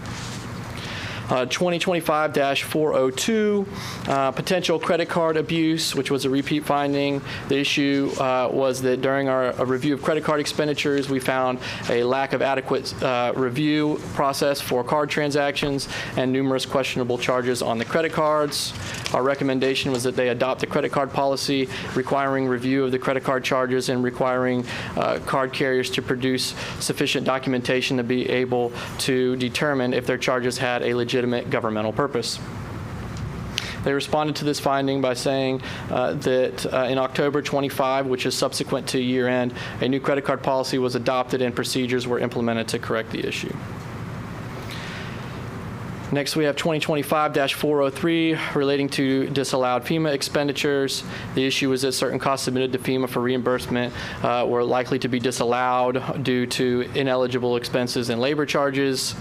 Our recommendation was to strengthen the review of grant-funded expenditures and ensure only eligible and allowable costs are submitted for reimbursement. The Sheriff's Office responded that they are enhancing review of grant expenditures. Additionally, the county has assumed control of emergency management operations, so hopefully this will eliminate this issue in the future. Next, we have our finding for the Supervisor of Elections regarding bank reconciliation timeliness. The issue is that bank reconciliations were not being completed in a timely manner, and our recommendation was that bank reconciliations be completed within 30 days of month end. For the tax collector, 2025-601, we had inadequate review and approval of cash reconciliations. The issue was that bank reconciliations were not being independently reviewed and included variances that were material to the tax collector's financial statements. We recommend that the bank accounts be regularly reconciled and outstanding items properly investigated, and a documented independent review be completed for those reconciliations. For 2025-602, regarding due to from balances between the funds that did not reconcile. The issue was that internal balances had variances that were material to the tax collector's financial statements, and we recommend regular reconciliation of those internal balances. This concludes the findings. Now we'll go on to the recommendations. I won't cover these in detail, but we'll just touch on some of the names of these. But we thought these were important enough still to mention. For the Sheriff's Office, we had a recommendation regarding consolidating their accounting data into one system, using the Florida UAS for their account numbers, and reconciling some of their fixed assets with their asset module. For the Supervisor of Elections, we had some classification issues that we thought needed to be looked at and to be monitored in the future. And property appraiser, there were payroll disbursements that were made prior to work being performed because their payrolls run on Friday, and it's for that Friday, so the work hasn't been completed for that period, and they just hadn't, finished the day out yet, so we recommended separating that. So that's our recommendations. Now is time for questions and comments. Do you guys have anything you would like to ask me? I do. Yes. Did you find any waste, fraud, or abuse? So I think we talked about the fraud the potential questionable credit card expenses that were found with the Sheriff's Office. Those spanned both fiscal years. Those were brought up in last year's audit and in this year's audit, and those are I believe, being litigated in court right now to see the outcome of those. Board? No, sir. I would just ask, in your overall opinion, I mean, I don't like to compare ourselves to other counties or other clients of yours, but in your overall opinion, how do we look? You talking about like financially? Financially, I heard you say we got plenty of reserves. We didn't overspend, but we also weren't hoarding money, and our reserves are in healthy shape, I believe you said. Yes. And overall, can you round up and give me a summary? Yeah, I think things look good here. You're managing your money effectively. You're spending what you get. You're not accumulating large profits that you're not using to the benefit of the county citizens, which is why we've seen that basically break even profit for the year, which means you're using the money for your citizens. Okay, you're also have those significant reserves, which are not too much because keep in mind you're in a hurricane-prone area, so having a little bit more than the national suggested average or national recommendation of 2 months is definitely beneficial. So I wouldn't say you're hoarding any kind of assets there. You have enough with a little excess to buffer for those hurricanes. So I think you guys are in really good shape. Fantastic. Good deal. Thank you. Anybody else? Just want to reiterate that the board nor the clerk in the finance department had any findings at all in this audit. So Okay. I think staff at the department head and the department level, as well as the finance and the clerk side of things, are doing an outstanding job. So just wanted to agree on that again. Yes, thank you. Any other questions? Thank you. Appreciate you coming. Thank you. Yep. Thank you. Y'all have a good one. Thank you.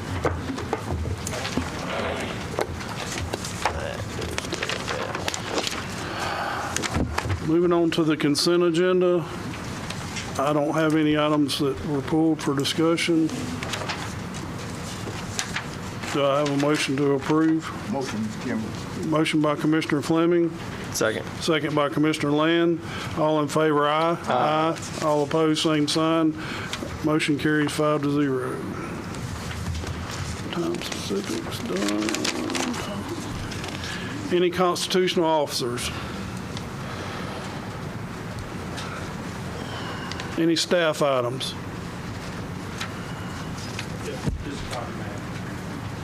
Yes, sir, come on.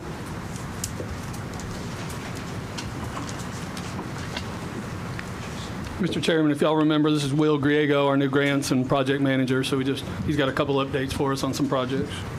Welcome, Will. Good afternoon, Chairman. Ladies and gentlemen, appreciate this opportunity to sit here and brief you out here. There we go. There we go. Trying to get set up here. Here we are. All right. Real briefly, I'm going to go over a few grants that I've been monitoring since I came on board with the county and projects. So we'll start off with grants. Right now we have a USDA CV disaster grant that I'm in progress of trying to get us a couple of pieces of equipment. This grant will serve as a useful tool for the department, and they have two pieces of equipment, one Volvo loader and one T6200 boom truck that will be potentially replaced if we can get this grant approved. And we're 98% of the way there to get it on the way there to get approved, so that's up and coming. We now have we're also chasing a RIF, a rural infrastructure grant that will provide some more additional funding for our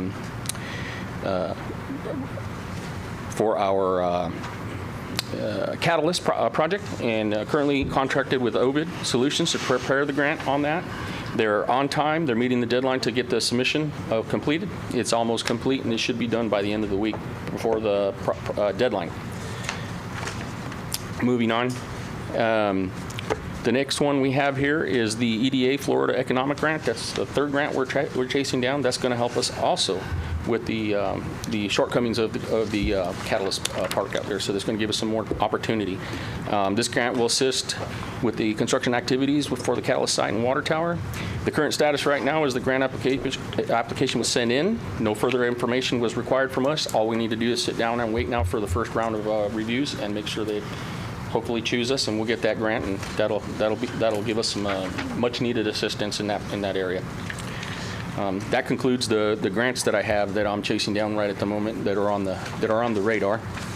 I'll move on to projects real quick. Right now, our COVID building is currently at about 85% completion. It is moving right along. It's a project that was built as a facility that could assist the county with housing COVID patients and eventually be a multi-purpose during that time period and then get turned back over to the county. The ceiling grid of the installation is just about complete. Electricians are getting fire alarm fixtures, wire pulls, all those kinds of things are just about complete. There was a gas line that was being trenched in this week also that is going to be servicing the backup generator. So that'll have a backup generator as well too. So all these things are coming to a completion. We're about to have this thing CO'd on time, hopefully. So that's that project. We have a Catalyst water treatment plant that's going in also that was recently awarded. They poured the wastewater tanks and pads. The tanks themselves are constructed. They're about ready to be delivered anytime this week, and the following week we'll also have our generator, backup generator will be here. That was purchased in advance, and we got that thing here so that we can get it put in and store it for the future. Next steps on this, I'm just going to go ahead and continue to monitor for potential change orders. At this time, we don't see any in the future. Everything's on target, on time, and on budget. Moving on to the next project. Is right now I'm working on the currently Q2 grant reports. They should all be completed by the end of the month, Chairman, and we get those all off, and we should be all on target. Pending your questions, that's my roll-up, and and I'm proud to be here. What's your expected completion date on the COVID isolation building? It's scheduled for August, in August. August. And so that's target date. That was the target date of the end of the grant. So we got to try to beat that. So that's kind of where we're headed. Board, any I don't questions? foresee any problems. They're marching right along. Good. It's good to hear. Board, any questions? No, sir, I'm good. No, sir. Thank you, sir. Appreciate you bringing that. Yes, sir. Any other staff items? Chief? Good evening. I just wanted to let the board and the citizens know that last Thursday we opened Station 6 north of the city. We call it our soft opening. We're going to spend the next 30 days working out the bugs and all that, and hopefully have a big, grand opening festival thing August. Shooting for August 1st, but being realistic, probably in August. And also, I don't know if the citizens know, but we were awarded a $750,000 appropriation for McAlpin Station 2. So that'll go in our pockets for that construction. That hopefully we'll have those plans out for bid within the next couple weeks. So, thank you. Anybody got any questions of the chief while he's here? I'm still waiting on my ride. all right. I And just to let noticed- you know, six was open for 30 minutes and got their first house. I see that. Mention that, yeah. 30 minutes. So. I seen when I went by the Lurville station, the doors were open. Is there Yeah. anything going on there? So or- for the last year, we have a small casual contingent of firefighters, and we allow them to work 10-hour shifts Monday, Wednesday, Friday out there, if they can. So that's what we've been doing, and it's paid off. They've been running a lot of calls, so it's. Has the brush fire slowed down some? A little bit, yes. We're good. So. Any Questions? Anybody? All right, sir. Thank you, Chief. Any other staff? No, she didn't. Commissioner items. Anybody got any? I don't have anything, no, sir. County Attorney. I've spoken plenty, Mr. Chairman. Thank you. Consultants. General business.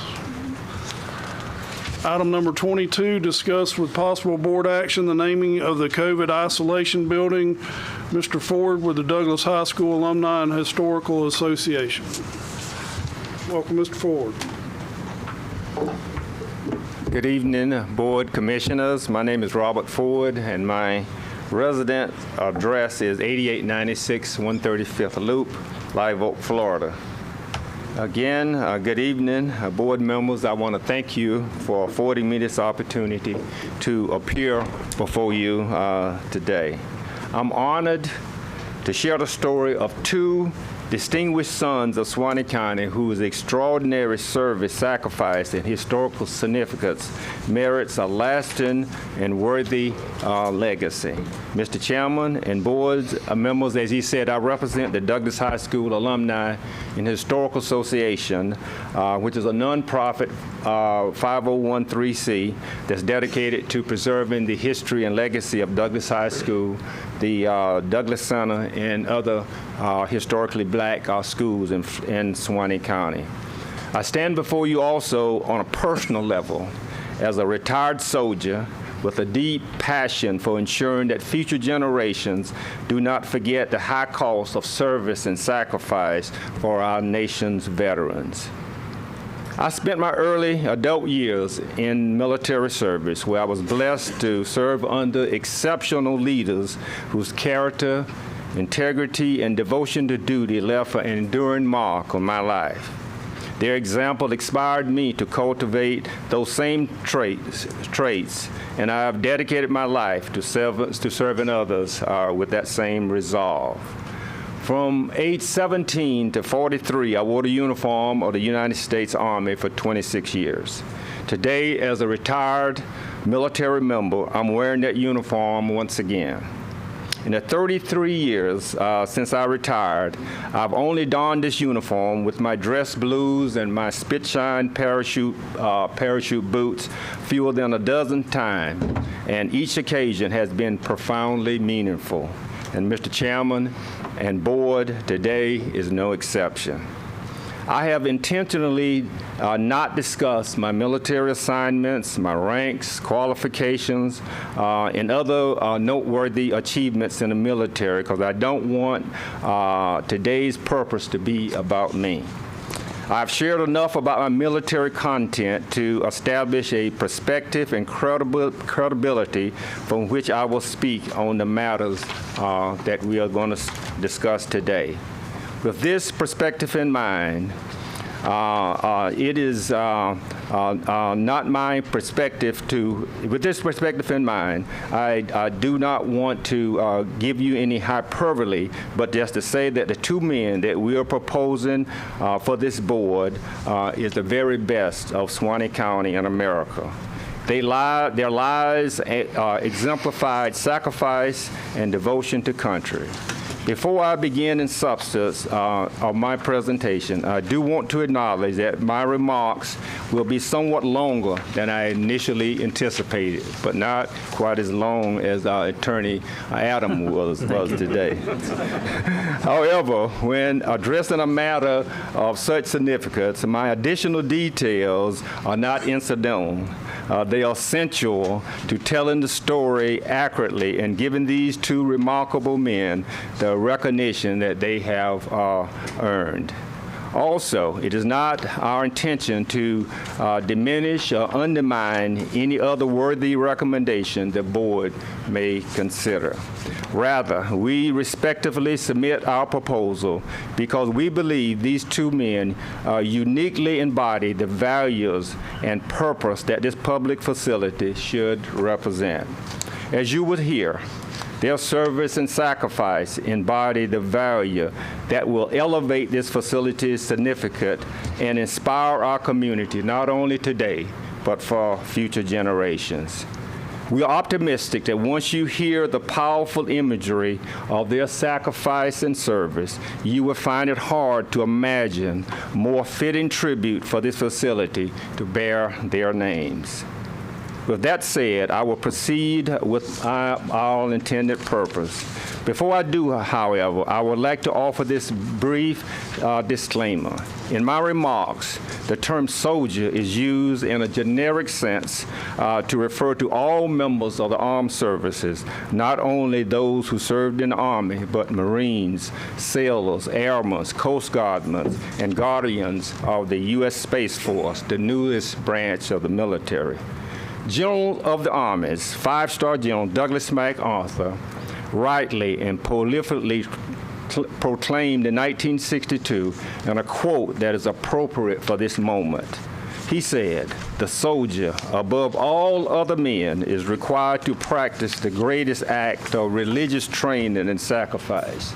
The soldier who is called upon to offer and give his life for his country is the noblest development of mankind." Our proposal to this esteemed board today is to officially name the facility, currently known as the COVID Building, in honor of two Suwannee County native sons, Private First Class Thomas C. Jefferson and Corporal Dennis Smith. Both of these are Suwannee County native sons made their ultimate sacrifice in service to the United States, and their lives remain an enduring example of patriotism and devotion to duty. For those who may not be familiar with the COVID bill, and I think you got a pretty good briefing from the Assistant County Administrator a few moments ago. It's a 20,000 square foot facility currently under construction at the corner of Gold Kiss Boulevard and A Street on the west side of Live Oak. Although these two Suwannee County natives and American heroes came from different generations and served in different wars, they share the same defining qualities, patriotism, and a willingness to volunteer to defend freedom. One was a United States Army soldier, the other was a United States Marine. Private First Class Thomas E. Jefferson served in the Korean War, often called the Forgotten War because it was overshadowed by World War II and later by the Vietnam War. The Korean War began on June 25th, 1950, and ended on July 27th, 1953. During this 3-year conflict, 35,574 American service members gave their lives in service to their country. Among those was Private First Class Thomas E. Jefferson, serving in Company I, 3rd Battalion, the 24th Infantry Regiment, a proud son of Suwannee County. I would like for you to put a pin in on the 24th Infantry Regiment. I'll come back to it shortly because it plays an important part in this role of this story. At just 20 years old, he became the first of 6 Suwannee County service members known to have made the ultimate sacrifice to the United States in the Korean War. He was killed in action on August the 7th, 1950, during the opening weeks of the war in the Kum Valley area of South Korea as part of the Pusan Perimeter Campaign. A generation later, another war calls young Americans to service in Southeast Asia. The Vietnam War claimed the lives of 58,220 American service members. Among those who answered the calls was Corporal Dennis Smith, a member of Company A, 1st Battalion, 3rd Marine Division. After serving in the United States Army, he continued his service and a commitment by joining the United States Marine Corps. Again, please put a pin in the fact that Corporal Smith was a United States Marine, and I'll circle back and tell you why that is historically significant. At age 27, Corporal Smith became the first of 6 Suwannee County service members to make the ultimate sacrifice in service to the United States in the Vietnam War. He was killed in action on October the 30th, 1965, during a search and destroy operation near Da Nang, South Vietnam. Like PFC Jefferson before him, Corporal Smith displayed extraordinary devotion to duty in service to his nation. Both Jefferson and Smith was posthumously awarded the Purple Heart Medal for being mortally wounded in combat. They also received additional combat decoration recognizing their service in active combat. Let's pause for a moment and step back in time and consider the sheer magnitude of Jefferson's and Smith's sacrifice on August the 7th, 1950, and October the 30th, 1965. Visualize this. Thousands of miles from their beloved Suwannee County, Jefferson and Smith's lives were cut short on a battlefield in Korea and Vietnam amidst the violence of war. Without getting too graphic or dwelling too much on the tragedies themselves, but imagine the somber moments when their heartbeats fell silent and the breath left their bodies. There in the chaotic battlefields in the fog of war on foreign soil. In those final moments, they gave everything they had to the nation they loved and served. Though their earthly lives ended there, the echo of their sacred service still reaches us today. Their sacrifice reminds us that freedom is never free. It is always bought at a price. Through their devotion to duty and ultimate sacrifice, they continue to bear witness to the enduring truth that the blessings of liberty is secured by those willing to defend it. As the saying goes, all gave some, but some gave all. Jefferson and Smith were among those who gave all. They demonstrated extraordinary devotion to the United States by answering their nation's call. Some may find this especially significant that they answered this nation's call at a time when many Americans were still striving to secure the full promise of equal citizenship. Yet, since the founding of our republic 250 years ago, Jefferson and Smith followed the examples of those who came before them. Those true patriots understood that they had a profound and enduring stake in the nation's freedom, security, and prosperity. Jefferson and Smith served with honor, courage, and unwavering devotion, believing that America's future was their future. Each became the first known son of Suwannee County to make the ultimate sacrifice in his respective conflicts. Jefferson during the Korean War and Smith during the Vietnam War. Let's circle back to that first pen I mentioned above. Private First Class Jefferson served in the 24th Infantry Regiment.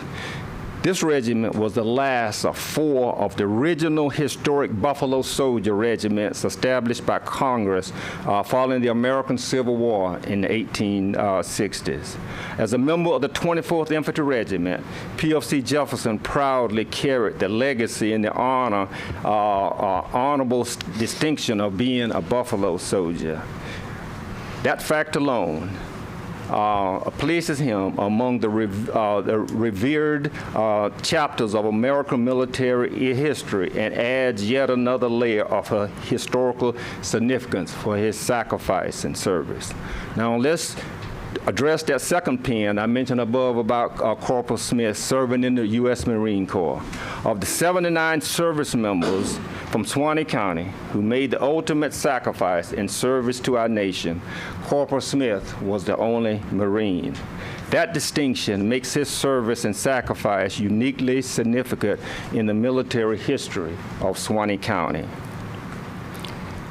This is also notable, Mr. Chairman and board members. Neither PFC Thomas E. Jefferson or Corporal Dennis Smith left any spouses or children behind to carry on their personal legacies.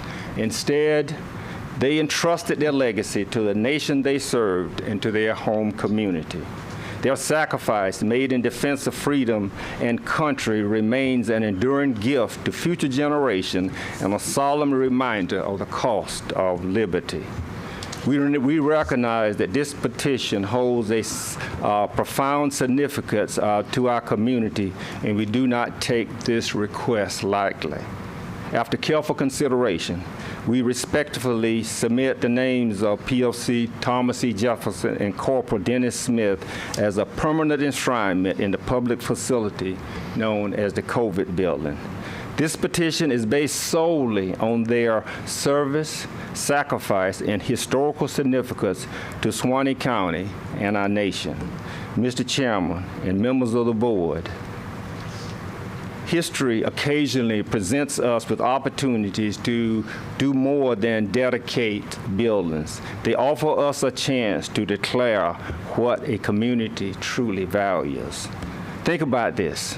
As these young men answered their nation's call independently of each other, their families bid farewell to them when they went off to war, with a heartfelt hope that one day they would return safely. That reunion never came.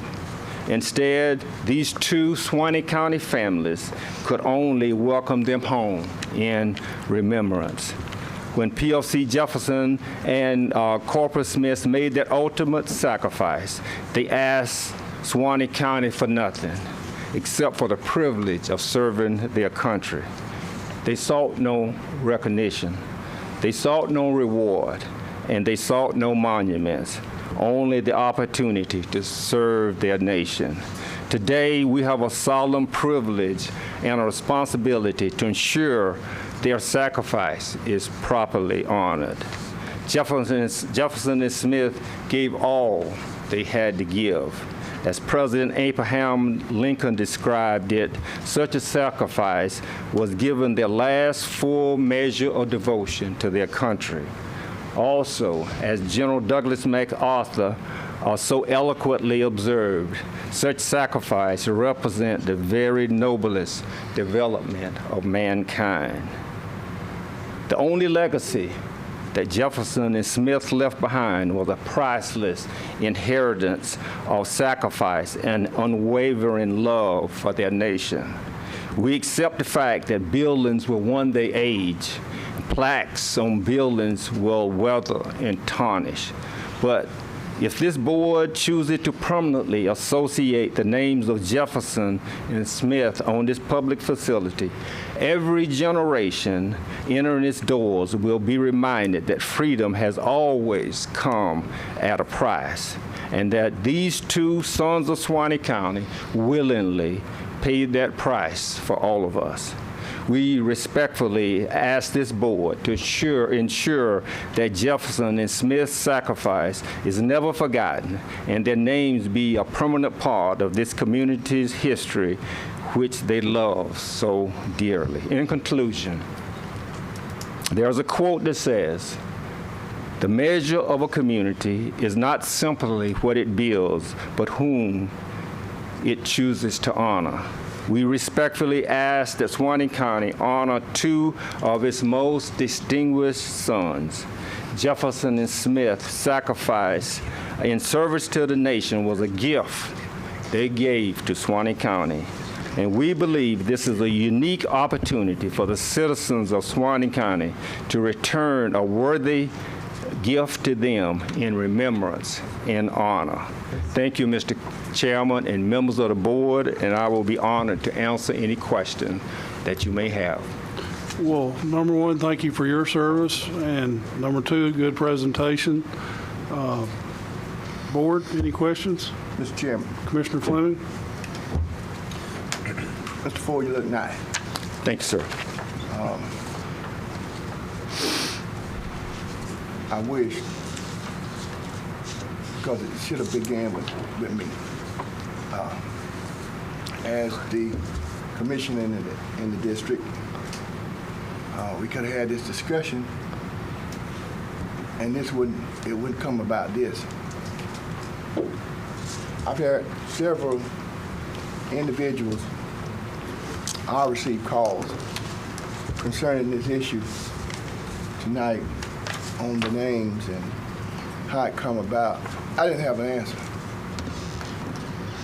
And I can't support what I don't know, really don't know, but now I do have some, I had some heartburn over it. I'm gonna be straight up. When I was in Orlando, I thought about this deeply, and my answer simply would have been no.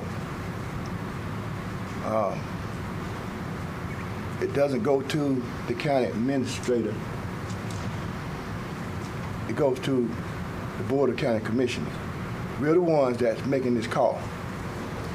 Where are we gonna go with it? How are we gonna go with it? What we're gonna do with it? And I wish that you would have included me, then we could have had a discussion on how we would have done this. How would it have done? There are others, and I don't want to make a long discussion out of it. There are other names, there are significant people that was in our county, and I understand where you're going. Great presentation. I understand that. I appreciate that.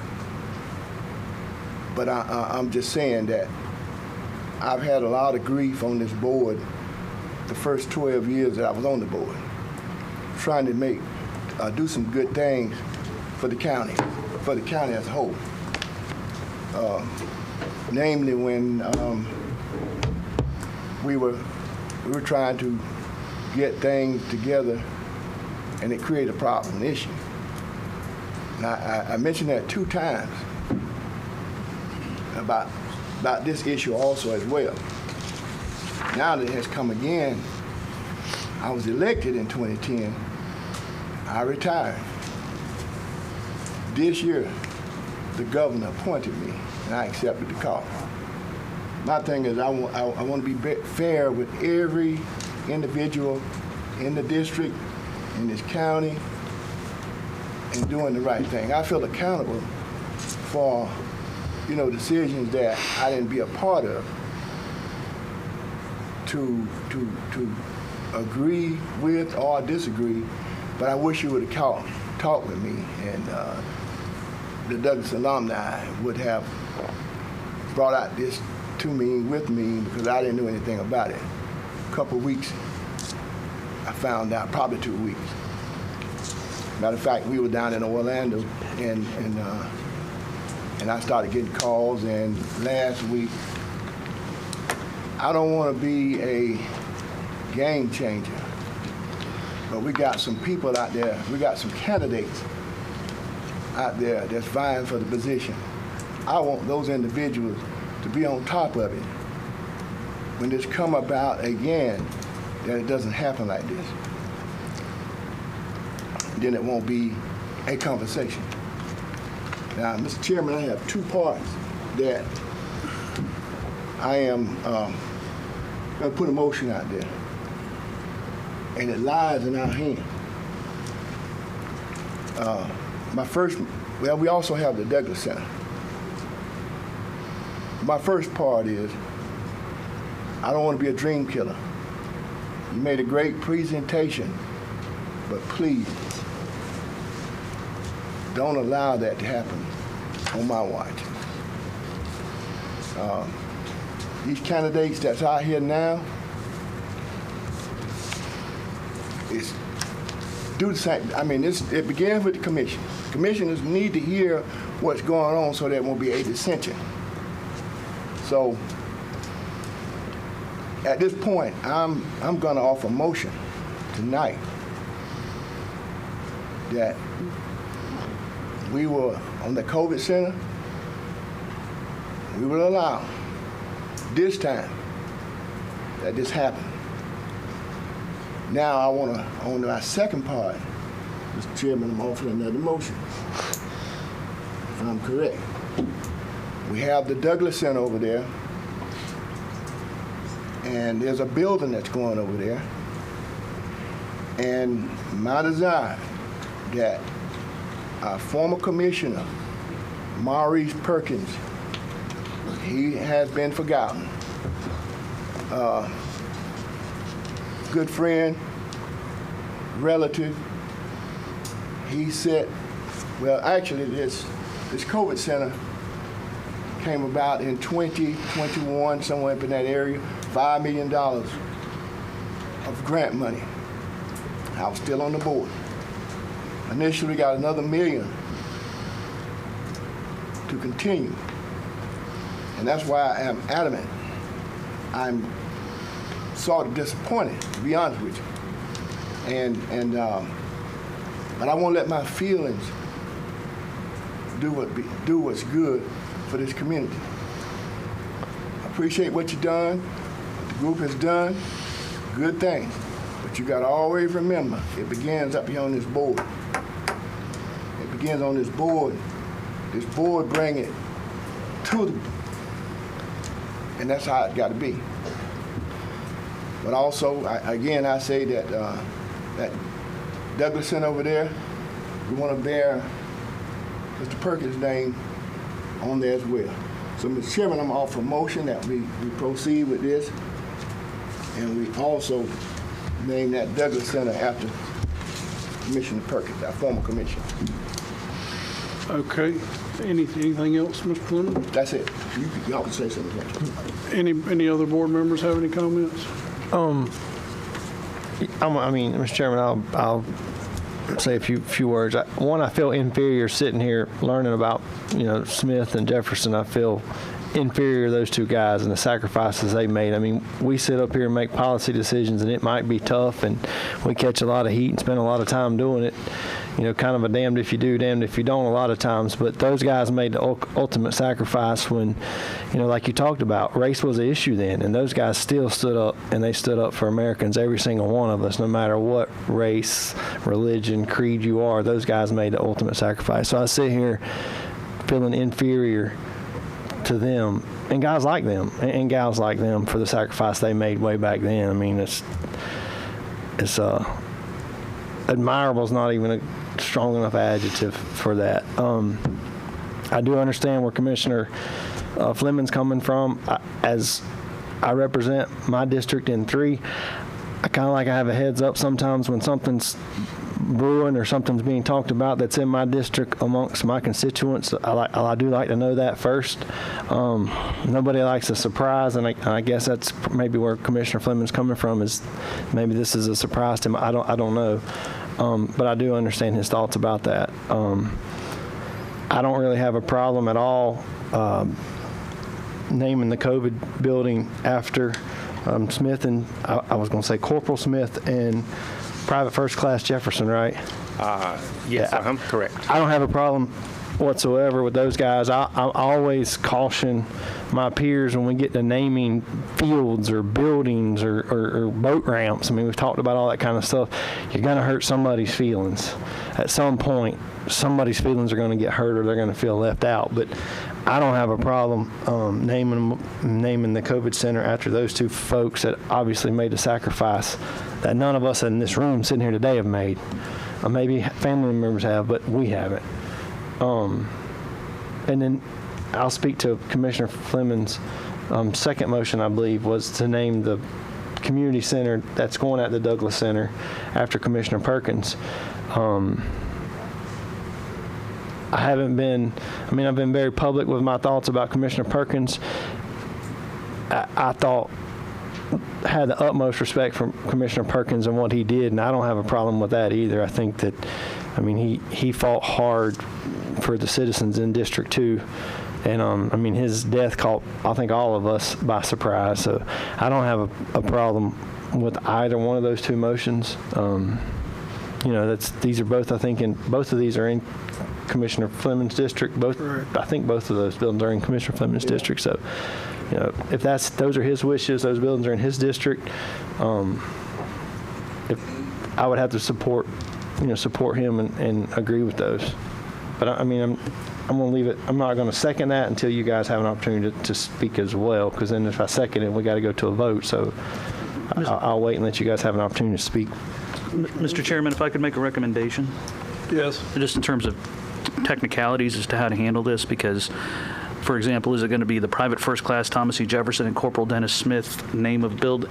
So I think probably the easiest way to do it would be a motion directing staff to prepare a resolution naming the building after these two gentlemen, so that way we can go ahead and workshop and figure out the best way to do it so it's correct. So that way we can enshrine it by resolution as compared to it being merely board action, and then doing the same for naming the other building after Commissioner Perkins. And so directing us to prepare a resolution. So it would be board action directing us to do that, and we'll come back to the board next meeting with the resolution enshrining the actual name. Mr. Chairman, so that I understood you correctly, Commissioner Fleming's motions would be to direct staff to name the buildings after those gentlemen, and then that would give staff and Mr. Fleming and constituents time to figure out exactly what that name is. It the Jefferson Smith building, or is it the Smith Jefferson building, or is it the Commissioner Maurice Perkins building, or is it the Moe building? What is that? So we could direct them to say, hey, name them after those guys. Come back to us with a resolution after some further discussion on what exactly that name. What does that name look like? How is it worded? In other words, I think that's a very good idea. I agree with that. Mr. Ford, did you have anything else to say? Yes, I would like to partially respond to Commissioner Fleming's his remarks. It seemed to have, I'm not sensitive, that he seemed to have kind of dressed me down in terms of not going through the proper procedure in things like this, administratively in the process. He said that I sent it to the county administrator, which is true, but I asked the county administrator to please forward a copy to each one of the commissioners. And secondly, I sent Commissioner Fleming a letter. I did receive it. Several weeks ago. We can have it. Telling him what I wanted to do and asking his support on the matter. So, I think he had my phone call or my phone number, If he had reservation at that time, I don't want to get into it right now, but I did, send it to him just to be on the record. So that's the only thing I have to have. Thank you, Mr. Chairman. Well, Mr. Ford, I get it, but I think everybody's getting what they want here. So I think we just need to leave that where it is. Yes, sir. If that's good with everybody. Good advice. So, Mr. Chairman. Commissioner Hale wanted to say something? Did somebody say something? I was asking if anybody else from the public comment. Yeah, is anybody else from the public want to speak? I'm sorry. Go ahead. Come on. Whoever wants to speak, please.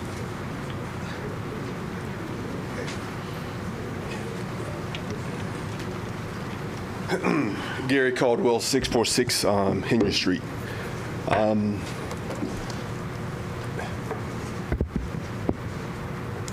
Have attended a number of meetings at the in regards to the city council. Not as many in regards to the county commissioners. There may need to be something that would be, and of course I heard the idea of when it comes to a process of buildings being named after individuals, there may be some kind of feelings hurt or whatever case may be. But this will continue to happen.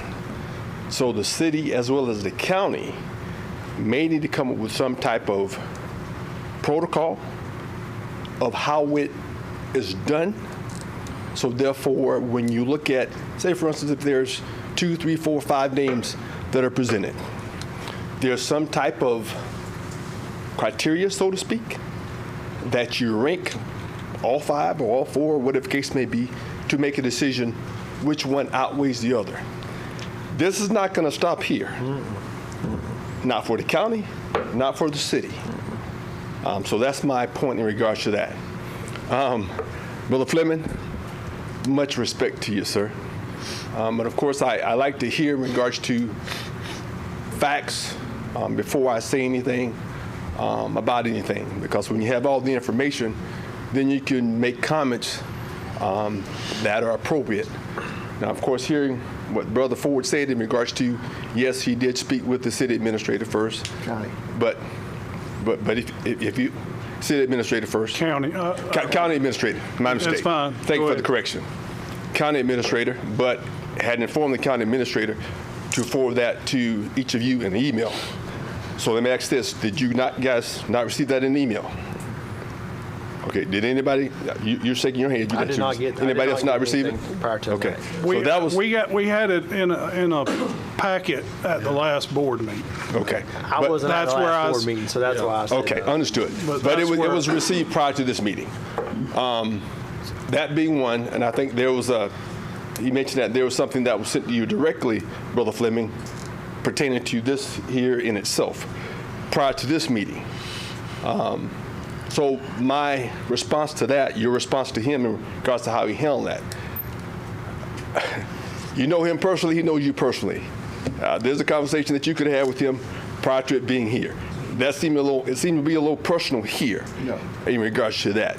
Now, my thing would be, personally, if I would have been kind of rubbed in regards to how we did it, I would have had that conversation with him or anybody else prior to this meeting.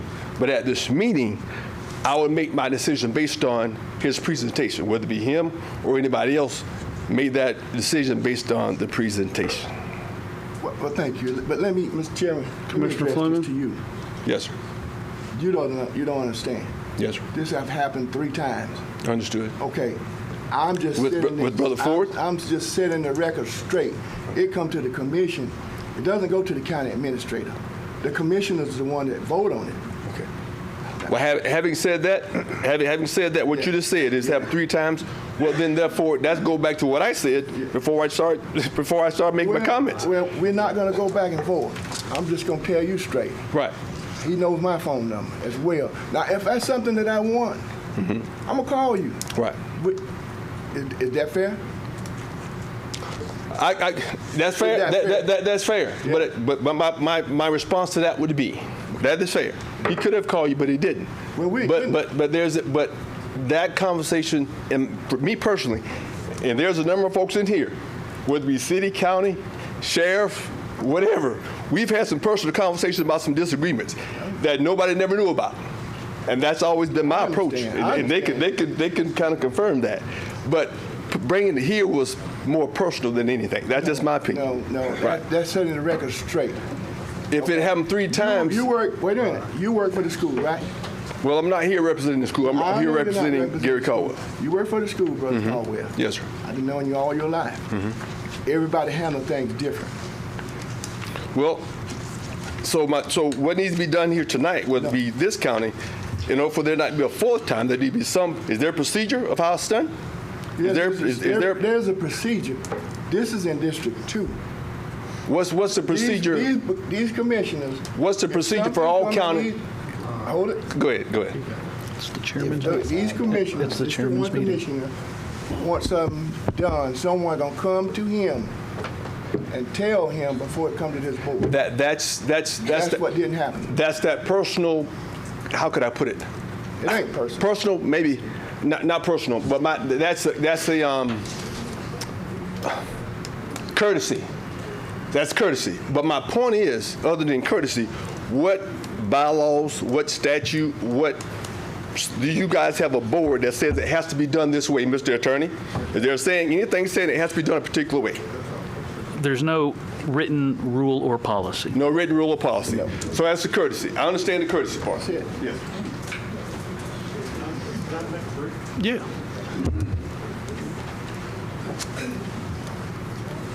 Hey, Jason Roundtree, 7144 152nd Private Lane.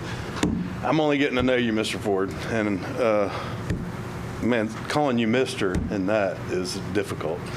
And for the sake of confusing this a little bit more, I'm blown away by the history. I was honored to present for our church last Sunday for God and Country Day, and you reminded me of the words Paul said, that I want you to know, brothers, that what has happened to me has really served to advance the gospel, in that even the imperial guard is being reached for the glory of Christ because of my imprisonment, and even the brothers have become more bold to speak because of my imprisonment for the Lord Jesus Christ. Again, not to make this more complicated, but I would have never known their stories had you not made the presentation that you just made. And what you reminded me of is, despite all of the contention, we are so blessed to be living in a country where people have laid down, while you were nodding, the ultimate sacrifice. And I just made the comment today to a man in the sub shop. Some gave some gave all. The complication could be this. You inspired me that this building could be the house of our mother's sons. We're named for these individuals, but listing all of those from Suwannee County and Live Oak that have given the ultimate sacrifice in an article or a fashion where people could go and read their stories, because that was incredible. So thank you. Not taking away from their names, because I think that would be very special that they highlighted this whole deal. But man, to be able to go to a place like this and read stories like that, and these families, I'm sure, could offer that. So I just thank you for that. Appreciate it. Thank you, sir. Anybody else?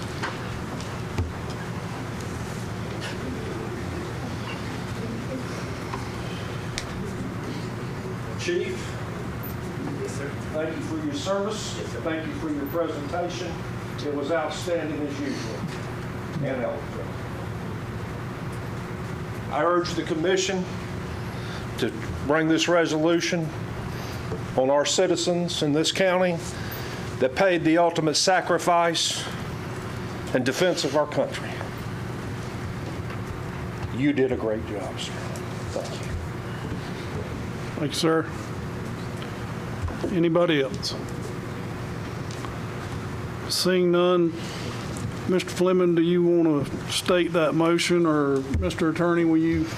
So I think if we wanted to go with that recommendation, the first would be a motion to directing staff to name the currently called COVID building after Private First Class Thomas E. Jefferson and Corporal Dennis Smith, and prepare a resolution incorporating that name into the facility and present that resolution at the next meeting.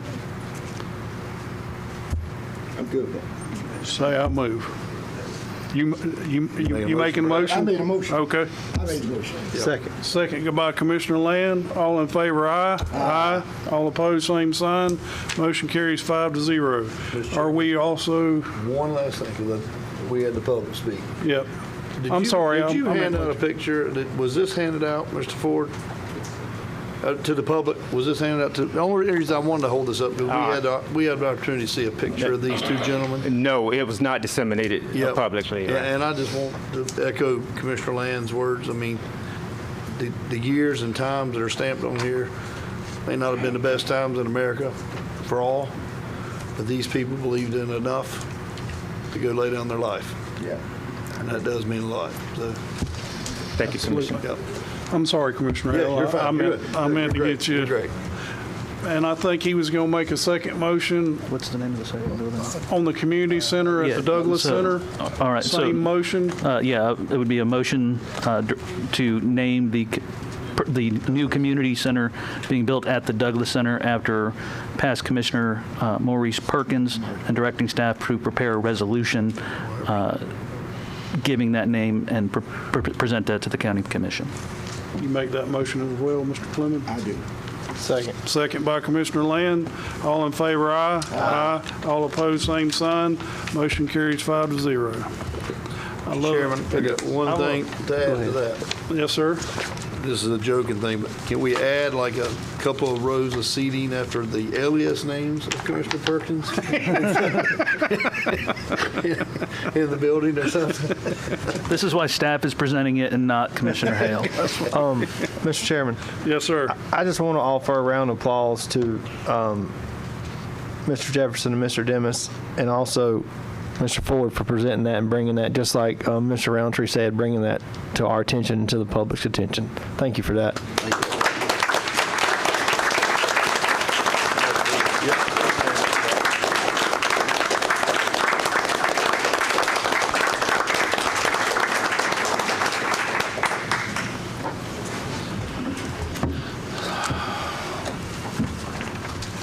Item number 23.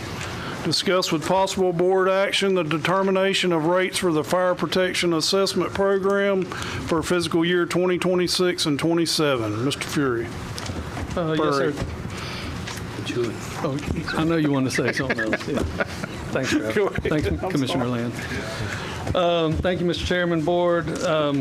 This is, I think it was mentioned earlier, this is not a proposal, as was mentioned, to raise the rates to the maximum. We just have listed what by law the rates could be.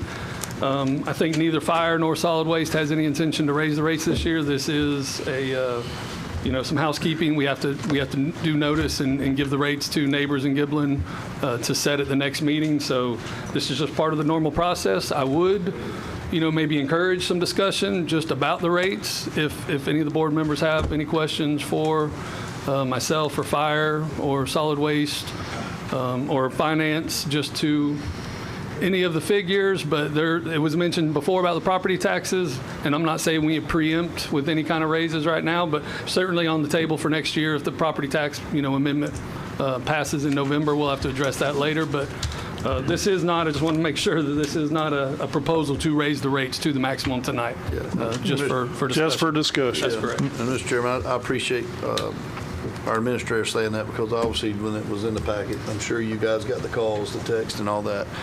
And again, we have to discuss this when it comes up each and every year. It's one of those things that none of us really want to do or have to do.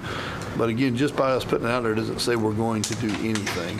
Again, just for discussion, as you guys just said. So, Mr. Chief, Chairman, could you elaborate on that, if you don't mind? Mr. Chairman, while he's getting ready, Mr. Furry, is there a way when for next year when I understand this is the same process, we've done this for years. When you post what it could be, can we put a disclosure in there that, hey, this is just a process, we're not doing, I have my, what's been handed to me over the last 3 days that we were going to $493 and whatever the other rate was. I spent hours on the telephone having to talk people off the ledge. Like, no, we're not. Stop. You don't have to move. Don't leave. Just calm down. It's not happening. Yes, sir. Can we maybe do a better job of? Admittedly, it's fun to watch you squirm sometimes, but yes, sir, I admittedly could have probably changed the language a little bit to be more. Okay, well, yes. I'm sure my wife will watch this at some point, so I will make sure to direct her anger of me being on the telephone for hours at you. Please do. I will take that. Yes, and just on the same note, this is my first time through the process, I guess, 100%, but I think we need to start this earlier and have a lot of these discussions. I don't know how we make decisions when we're going to be coming up to budget workshops and when we really haven't set the rates yet or had the discussion anyway of what is the impact and how much do we want to subsidize, if at all, out of the general fund. So my intention next year with staff and finance is to begin all this more in April and May and get some of these workshops or notices set earlier before the budget books come out, which will be coming up in a couple weeks. But so we'll look at the timing as well as the language for future. So thank you. Chief? Yeah, so a lot of this discussion started with obviously the bill coming up in November for the elections, and then budget workshops coming up and us going through our budgets. But I finished my budget. I've turned it in. The administrators reviewed it. I am not requesting any raise in the assessment at all this year. We're good. I actually was able to cut my budget a couple $100,000. But it did start a lot of conversation about what could possibly happen next year, and what should we look at moving forward. So I just did some numbers just to throw out here for general discussions to give you guys the information. I don't think people really realize the depth of how fire rescue is funded in Suwannee County. We actually have basically two funds. You have what the fire assessment brings in, which is around $5 million, and then you have everything that the general fund has to subsidize, which is another $14 million. So if you were to cut a big chunk out of the general fund, we'll have to do something to make up for that, depending on how it comes. So just to give everybody an idea, I did some numbers, for fun. If you were to try to fund the entire fire department off of just fire assessment, it'd be a $795 a year assessment. That would bring in $17.6 million. Okay, you obviously can't fund it that way because you're not allowed to fund the advanced life support and the ambulances and all that with fire assessment money. So options moving forward, we should look at, again, rate studies, creating an EMS assessment instead of raising fire assessment, create an EMS assessment, because 100% of the people in this county utilize our ambulance service and our ambulances. And if this was to pass, everybody that lives in the city would be receiving ambulance service for absolutely free, because they wouldn't be paying ad valorem anymore, and they don't pay county fire assessment. So the city accounts for a third of our calls. So most of fire rescue, which is funded from the county residents who don't live in the city or in the town's just the same, would be running and providing all that service for free. So moving forward, so it's out there for everybody, we're going to have to start really looking at what do we do should this pass for next year. So I put these numbers together just to get it out here to start the discussion, because like Mr. Furry said, we got to really start talking about this and have a plan, and instead of waiting till the last second. So if you have any specific questions for me, I can answer them, or I can do my best. I'm not a tax guy. So. Just for kicks and grins, Yep. if you did an EMS assessment, what would that look like along with the fire assessment? So again, we would have to hire a company. Last time it was done was Neighbors and Giblett. We'd have to hire a company to do a study to make sure it was created legally and all that.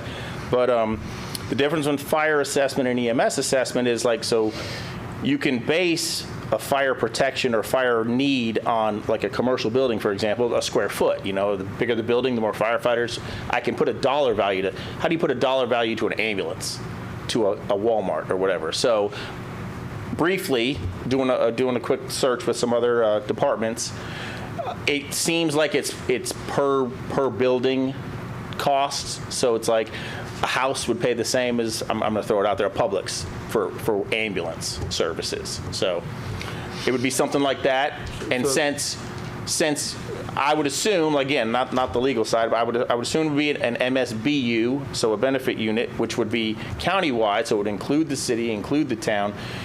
The cost would be split equally among every single person in the county who uses the ambulance service, not just separate. You don't live in the county, you don't pay fire assessment. So it's truly not knowing what the numbers they would come back and say you would have to charge this much.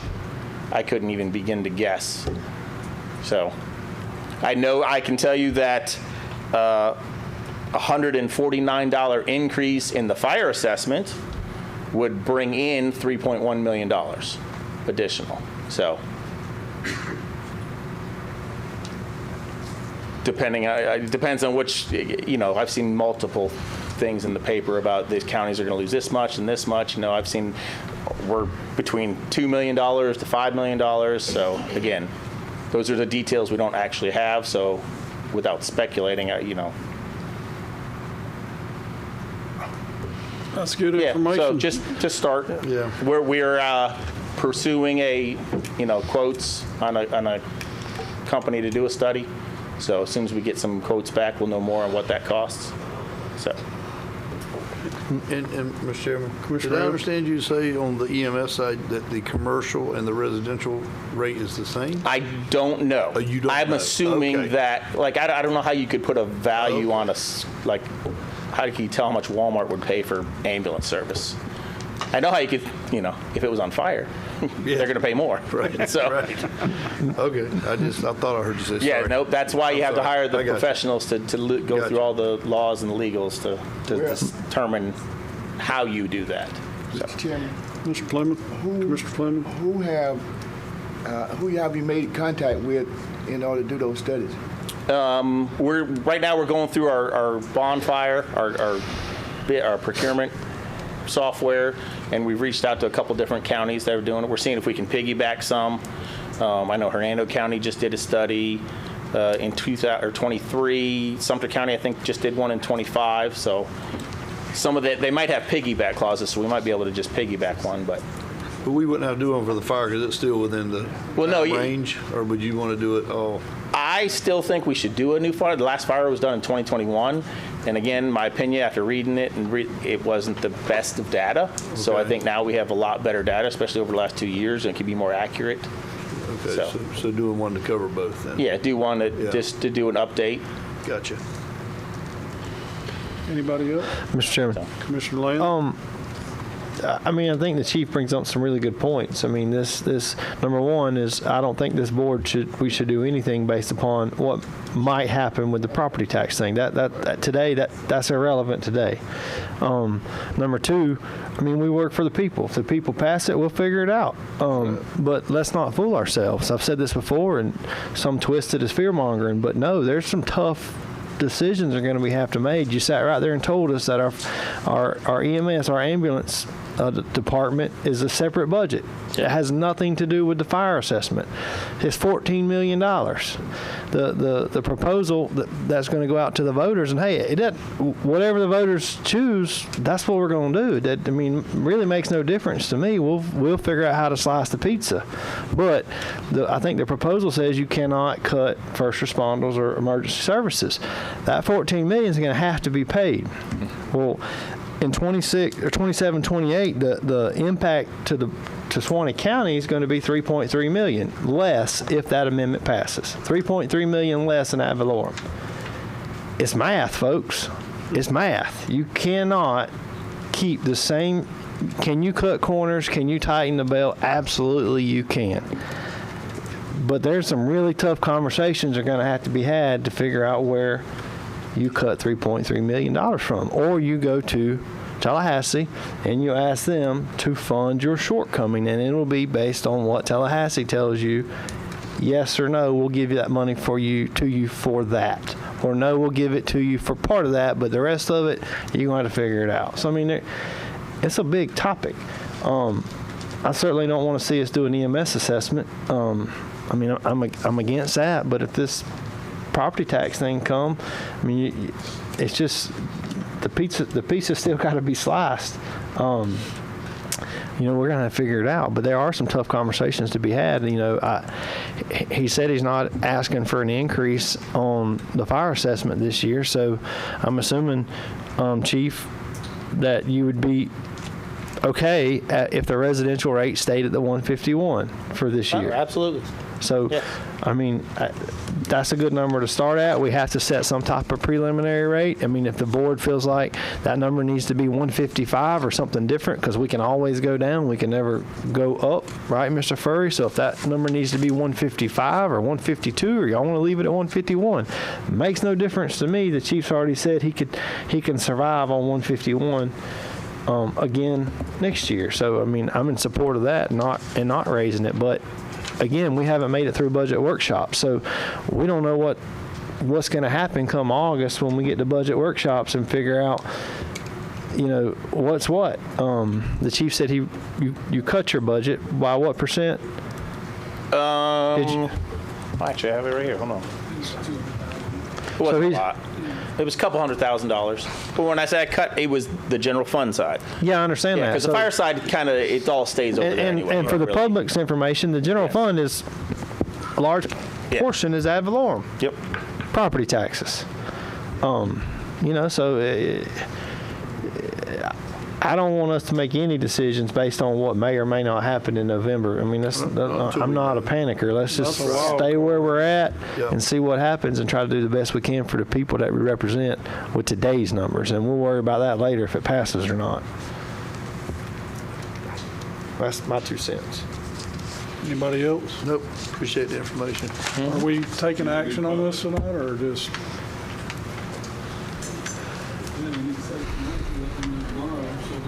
Do we need to? Yes, sir. We need to have a number to send to Neighbors in Giblin tomorrow. Now, are we setting a maximum rate? Yes. We can lower it down if we need to? At the next meeting, correct. This is just the preliminary maximum, I got you. You can lower it. The final one won't be till, what, September? Yeah. September? Yeah. It won't be official till September. So if somebody after said the budget workshop, we can. Yeah, after budget if you workshop. wanted a little in there, little cushion to get through budget workshops, like maybe $5. 155. I hate 151. I don't know how that number ever came about. But whatever. I just wanted to get just enough. I don't need more than I need. but I'm listening to the board. You can do the public. Yes. I think you're required. I realize what I'm required to do. I know. Thank you.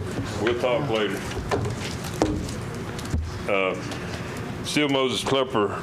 The one thing that our governor, I think the governor candidate needs to be our next governor, Bobby Williams, has recommended.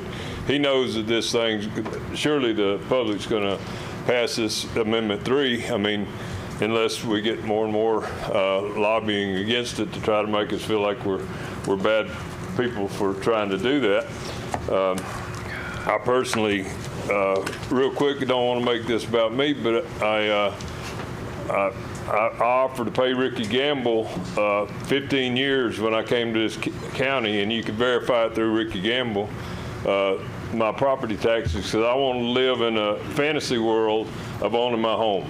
Okay, I built my home with these hands. I didn't pay nobody to do it, and I moved over here and I wanted to live out in the country, and I didn't want to have to pay rent on my dadgum house. So am I for this Amendment 3? You bet I am. And will I go and push and holler and scream and campaign to get it passed? You bet I will, and I continue. Well, I got a question for you right there. Does it still save your house? No, because DeSantis' plan of eliminating all taxes did not come through. Correct. But it's one step, just like y'all said, and just like the state representatives and senators have said, we got to eat the elephant one bite at a time. Okay, so I get it. I just want to make that clear that passing this amendment is not going to save your house because the school taxes still apply. That's right, but it brings down all other taxes away for homeowners, people, and they'll try to. Some of them will try to scare you and tell you if we eliminate all property taxes, that's not what even's on the board. So it's homestead if you own your home. If you own 15 investment properties, you got to pay taxes on them. But anyway, hopefully our next governor, Bobby Williams, has recommended, and it's already out there, so there's some of the other candidates still in some of his campaign plans, like has happened in races I've seen in this county. I've seen last sheriff's race, some of the campaign plans got stolen and used. But they're implemented, so even though the right person didn't get to use them, they're still good. He says that, and he's going to push for when and if he becomes, I'm sure he says. Wait a minute. Are we doing a campaign speech here or what? We're on fire assessment. That's what I'm working on. Well, we need to get to that point if that's what we're doing. Yeah. I hope I'm not pushed into the process of succumbing to have to go on to a legal avenue to take care of this. But anyway, he says that the state requires y'all's salary. The state requires the elected official's salary, and if he becomes governor, he will have the state, he will lobby for the state to pay those salaries, all right? So the reason I brought that up is the pressure coming from all this property tax cut, which is going to influence y'all's budget decisions, is why I brought that up. So, and yeah, was it pulling for him? Yeah. And the other thing I want to say is that all these studies that are recommended and we're paying for, they wind up costing us more money. It's counterproductive. We got a very qualified clerk's office that are good with numbers, and they could possibly do some evaluations and make some recommendations.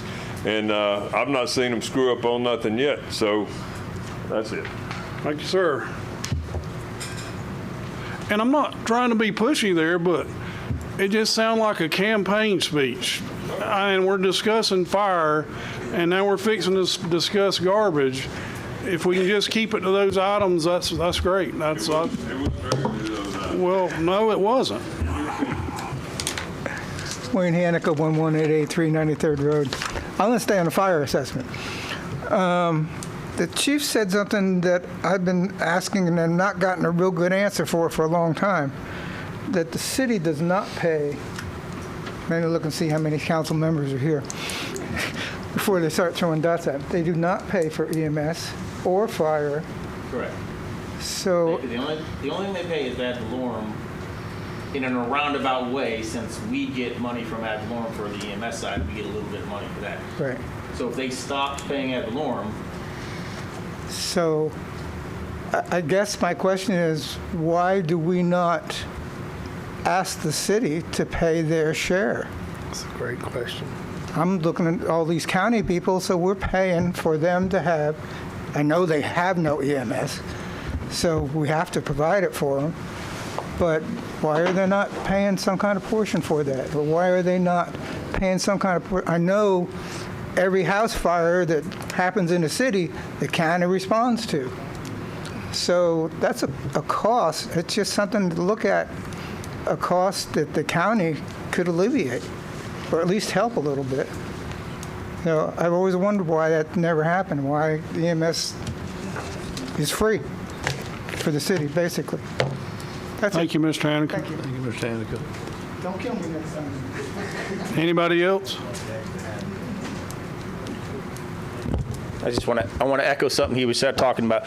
We do have an automatic aid agreement for fires with the city, and we work really well with them on that. So yes, we do respond into the city when they have a fire. They also respond outside.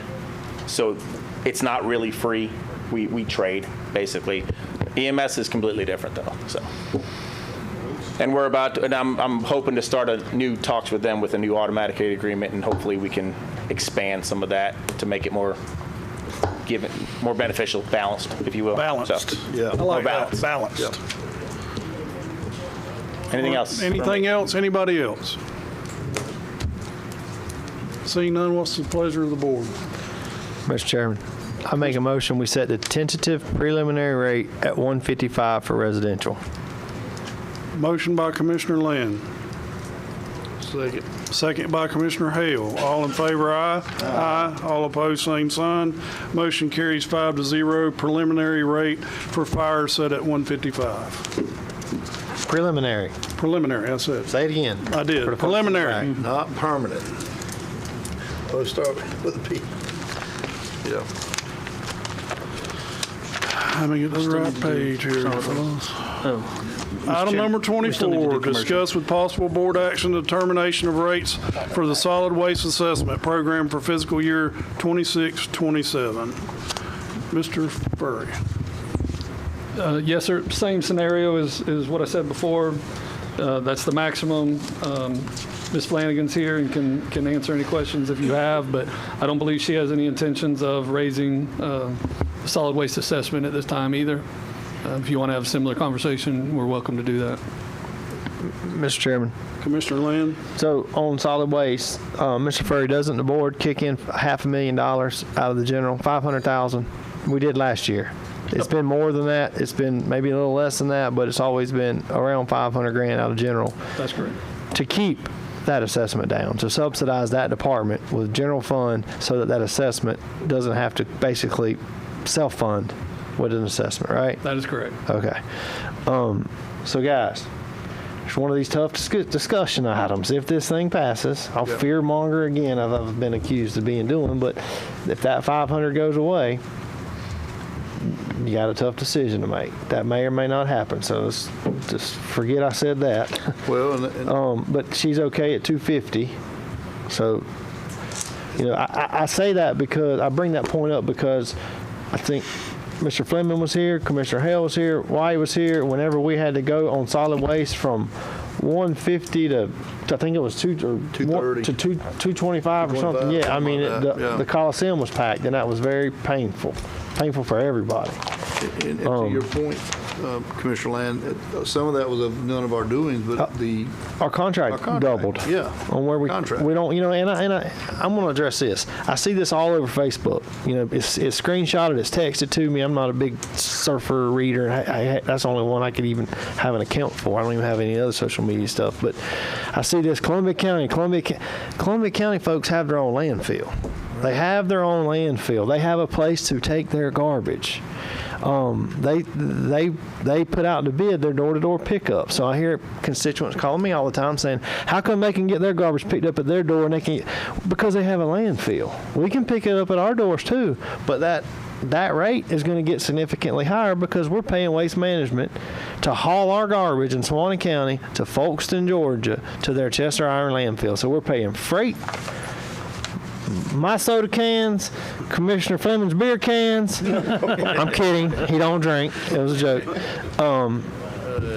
That garbage has to leave here on a semi-truck, and we have to pay them by the ton to take it. Columbia County does not. They had the vision years and years ago to build their own landfill, so they take their garbage to their own place. We don't have that, so you can't compare us to Columbia. It's apples and oranges. I wish it wasn't. I wish, it would be cheaper. I shouldn't say I wish we had a landfill, because then some of the other folks will say, no, he wants a landfill. No. It would be cheaper. It's a true statement to say it would be cheaper for our constituents if Suwannee County still had a landfill. I don't think we can build it today because of the expense it costs to build a landfill. So there's no landfill fixing to happen in Suwannee County. But that's the difference between Suwannee and Columbia, is they got their own landfill. Mr. Chairman. Mr. Fleming? We fought this for years, and it would go up, and you would get phone calls, and I hated this time of year. We started talking about fire assessments and solid waste. It was a nightmare, but we got through it. And I believe we'll get through it this time, but it'll be my last time. So I look at you guys that come in while this is happening. Anybody else? I'd like to have, since we're going to have the discussion, I'd like to have the discussion of not subsidizing that garbage anymore through the general fund. At some point, that discussion has to be had, Mr. Chairman. And we can take that, Mr. Chairman, take that 500,000 we're subsidizing and divide it by our, what is it, 18,300 something? About $30 a house. Residences? Yep. Yeah. $30 a house. That's what you'd have to go up. If you went up if you went up from 250 to 280 on solid waste, the general fund would not have to kick in the $500,000 that it did last year. By 18,000, I used 18,000 as a residential unit number. Yeah. Number of residential units in the county. I would recommend 275 as the maximum rate, and that does away with the subsidizing from the general fund to cover the garbage. And it stands on its own. As a proposed preliminary rate that we will discuss in further detail come budget workshops to see where that goes. Correct. We can always come down. Correct. Mr. Chairman, I make a motion that the preliminary proposed solid waste assessment be 275 per residential house. Motion by Commissioner Land for 275. Second by Commissioner Mobley. All in favor, aye. Aye. All opposed, same sign. Motion carries 5-0 for a preliminary. I'll say it again, preliminary rate of $275. Is that good, Mr. Lynn? Yes, sir, I'm good. Very good. Make sure I get it correct. And I'd just like to, Mr. Chairman, Commissioner. and I know none of us want to talk about raising any assessments or anything, but I still go back to how this conversation started, where we had that group of folks out there at the Coliseum. That was painful, and again, that was not, and I was part of that previous board. It was a few years when all this came up, not being proactive and not doing, probably what we should have done. So I'm glad to see that we're taking action here, and hopefully when the budget workshops work around, Jason and Ms. Brenda will have some real solid numbers for us to really, wrap our arms around and have better discussions. So thank you. All right. Item number 25, additional agenda items. We have one tonight. Approval of a change order number 8 with Blackwater Construction Services in the amount of $5,915.29 to extend the original design gas line to the COVID isolation building. Mr. Ferg. Yes, sir. Thank you, Mr. Chairman. Sorry for the late notice. This came in as a result of a project update meeting today. We're trying not to slow the contractor down and wait another 2 weeks. But ultimately, yeah, the plans were designed to a front corner of the building and not to the back corner where the generator ultimately got located. And so there's some additional labor and material to get it back there. And yeah, I've argued the price. When you look at, digging a trench, whatever it is, 400, 500 feet, it seems high, but that is what it is right now. And I'd ask the board to approve that so we can keep moving forward. It's funded through the grant proceeds still at this time. Any discussion, board, or any questions? No, sir.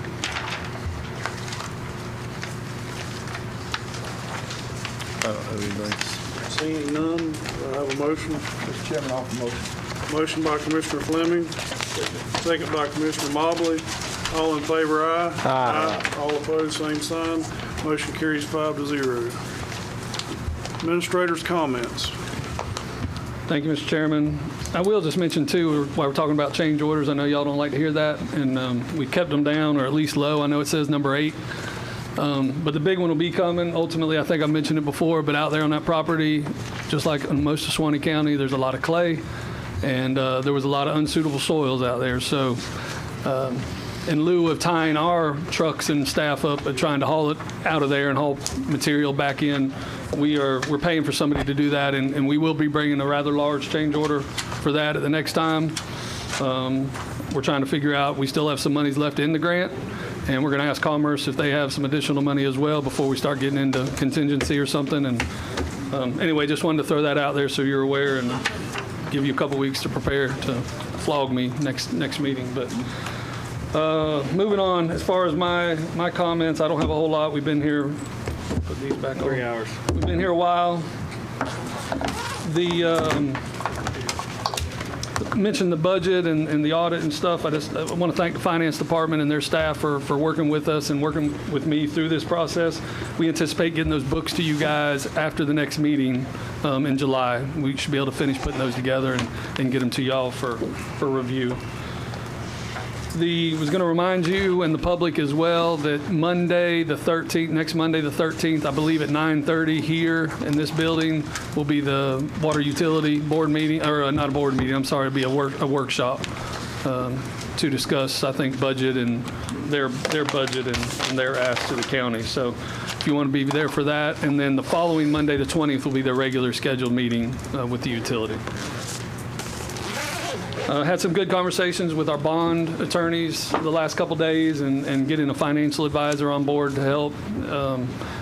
There's so many mandates and statutes and things that we're required to do for all these kind of processes, and I hate to spend the money, but it's part of the process. So we got the bond attorney, we're going to get a financial advisor, we've got to show security for that bond or loan for the wastewater treatment plant, and so they're going to review the clerk's finances and see what kind of revenue stream we tie to that loan. But just mentioned, we're moving forward with the bonding company and hope to have that. It's probably a couple month process from this point out.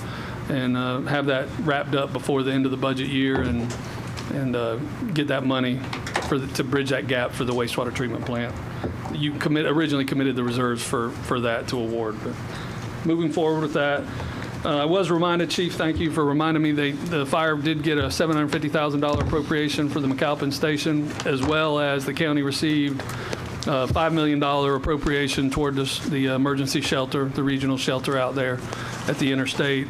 And I know some of you are aware, but just for the public, our lobbyist and Mr. Norris as well, all weekend on the veto, right before the veto in the weekend, that project was on the chopping block to be reduced, if not eliminated. And a lot of behind-the-scenes conversations and work done that, again, pays off. It didn't hit the veto list. It stayed on there. So that project was fully funded at ask of $5 million. So appreciate our lobbyist, Mr. Grissom and Mr. Norris, for putting in the time that nobody sees to keep that in there. And also we had a $475,000 appropriation toward, I think, some water and sewer lines out at the wastewater plant as well. So that'll reduce that ask a little bit. Let's see. I guess lastly, and I know the commissioner is going to mention this too, and I don't mean to jump you guys, but the county had a couple of losses here recently, and just want to recognize and have people's thoughts and prayers with the families.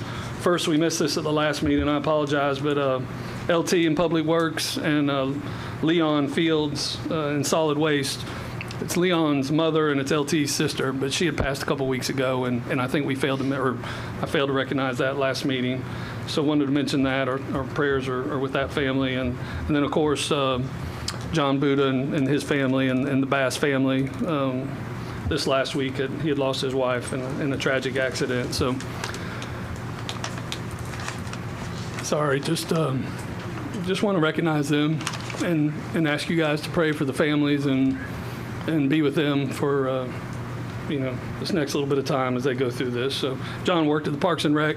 His daughters also worked at Parks and Rec. They're teenagers, and they've worked for us as well. And I think one of them's now doing some part-time work at Public Works, helping Miss Brenda. So anyway, just ask the public and wanted people to be aware those services will be coming up, and we'll get that out there to the staff and to the public. So that's all I had, unless you have any questions for me. Is there any questions? We'll start on your end, Commissioner Land. Oh man, I get to go first. Yeah, I would just say again, sitting up here tonight, you feel, after Mr. Ford's presentation, you feel such inferior to men like Smith and Jefferson. I mean, if they hadn't have done what they done, we wouldn't be sitting up here. And who knows, we may not be sitting in this room, none of us. But freedom isn't free. Freedom is not free. Families pay, American citizens pay a price for that. So continue to remember those guys, remember their families, remember the veterans, all the veterans that serve our great country, 250 years worth of veterans. I'll say it again, the property tax, let's not get excited, let's not panic. I mean, whatever the voters pass, we'll figure it out. We will figure it out, and we will get through it. We will survive. Nobody's going to pass away because of a tax, either getting nixed or still there. That's it. Other than, like Mr. Ferry said, LT and his family, Mr. Fields lost his mom, and then John Buddha lost his wife, Amber, in a tragic boating accident. So when you get dumped on your head and you don't see it coming, that's a hard lick. So pray for those families. That's it, Mr. Chairman. Commissioner Marble. I want to echo Commissioner Land. Appreciate you for your service, Mr. Ford, and thank you for the speech you done tonight on them guys. It was very nice. Appreciate everybody for coming out. Y'all have a safe ride home. Commissioner Fleming. I would echo the same thing to the tragic loss. I knew the young lady that lost her life in the boating accident. The field. Thank you, Mr. Ford, for the great presentation. Thank you to all the citizens that come out tonight. Sometimes it's something that we just don't understand. And every one of us have a mind that level of understanding. One day we'll get it. Mr. Chairman, that's all I have. Thank you, sir. Commissioner Hale? I was kind of staying in line with everyone. Just keep those folks in your prayers. I knew that family personally, have my entire life. Just wonderful, wonderful people, and my heart breaks for them and what they got going on in their life right now. But just pray for them. Just pray for them. And I did want to mention, I don't know if we did, guys, but we also lost a county commissioner recently, Jesse Crothers. That's right. Sure did. Jesse and I didn't always agree. We agreed to disagree on a lot of things, but you know, that was just the politics side of it, not the friend side of it. So just want to keep him and his family in prayers as well. Absolutely. So, yeah. And again, thank you to all of our staff. I know they get kind of beat up from time to time in some of these conversations, but I know they do the best they can, and I want to recognize that and tell each and every one of them I appreciate them. So, yeah. Thank you, sir. I'm going to just add one more to the prayer list for tonight, and that would be my son's sister-in-law, Donnie Fiegel's daughter. She was in a bad accident a couple weeks ago, long road to recovery. Single mom, a tough road to hoe.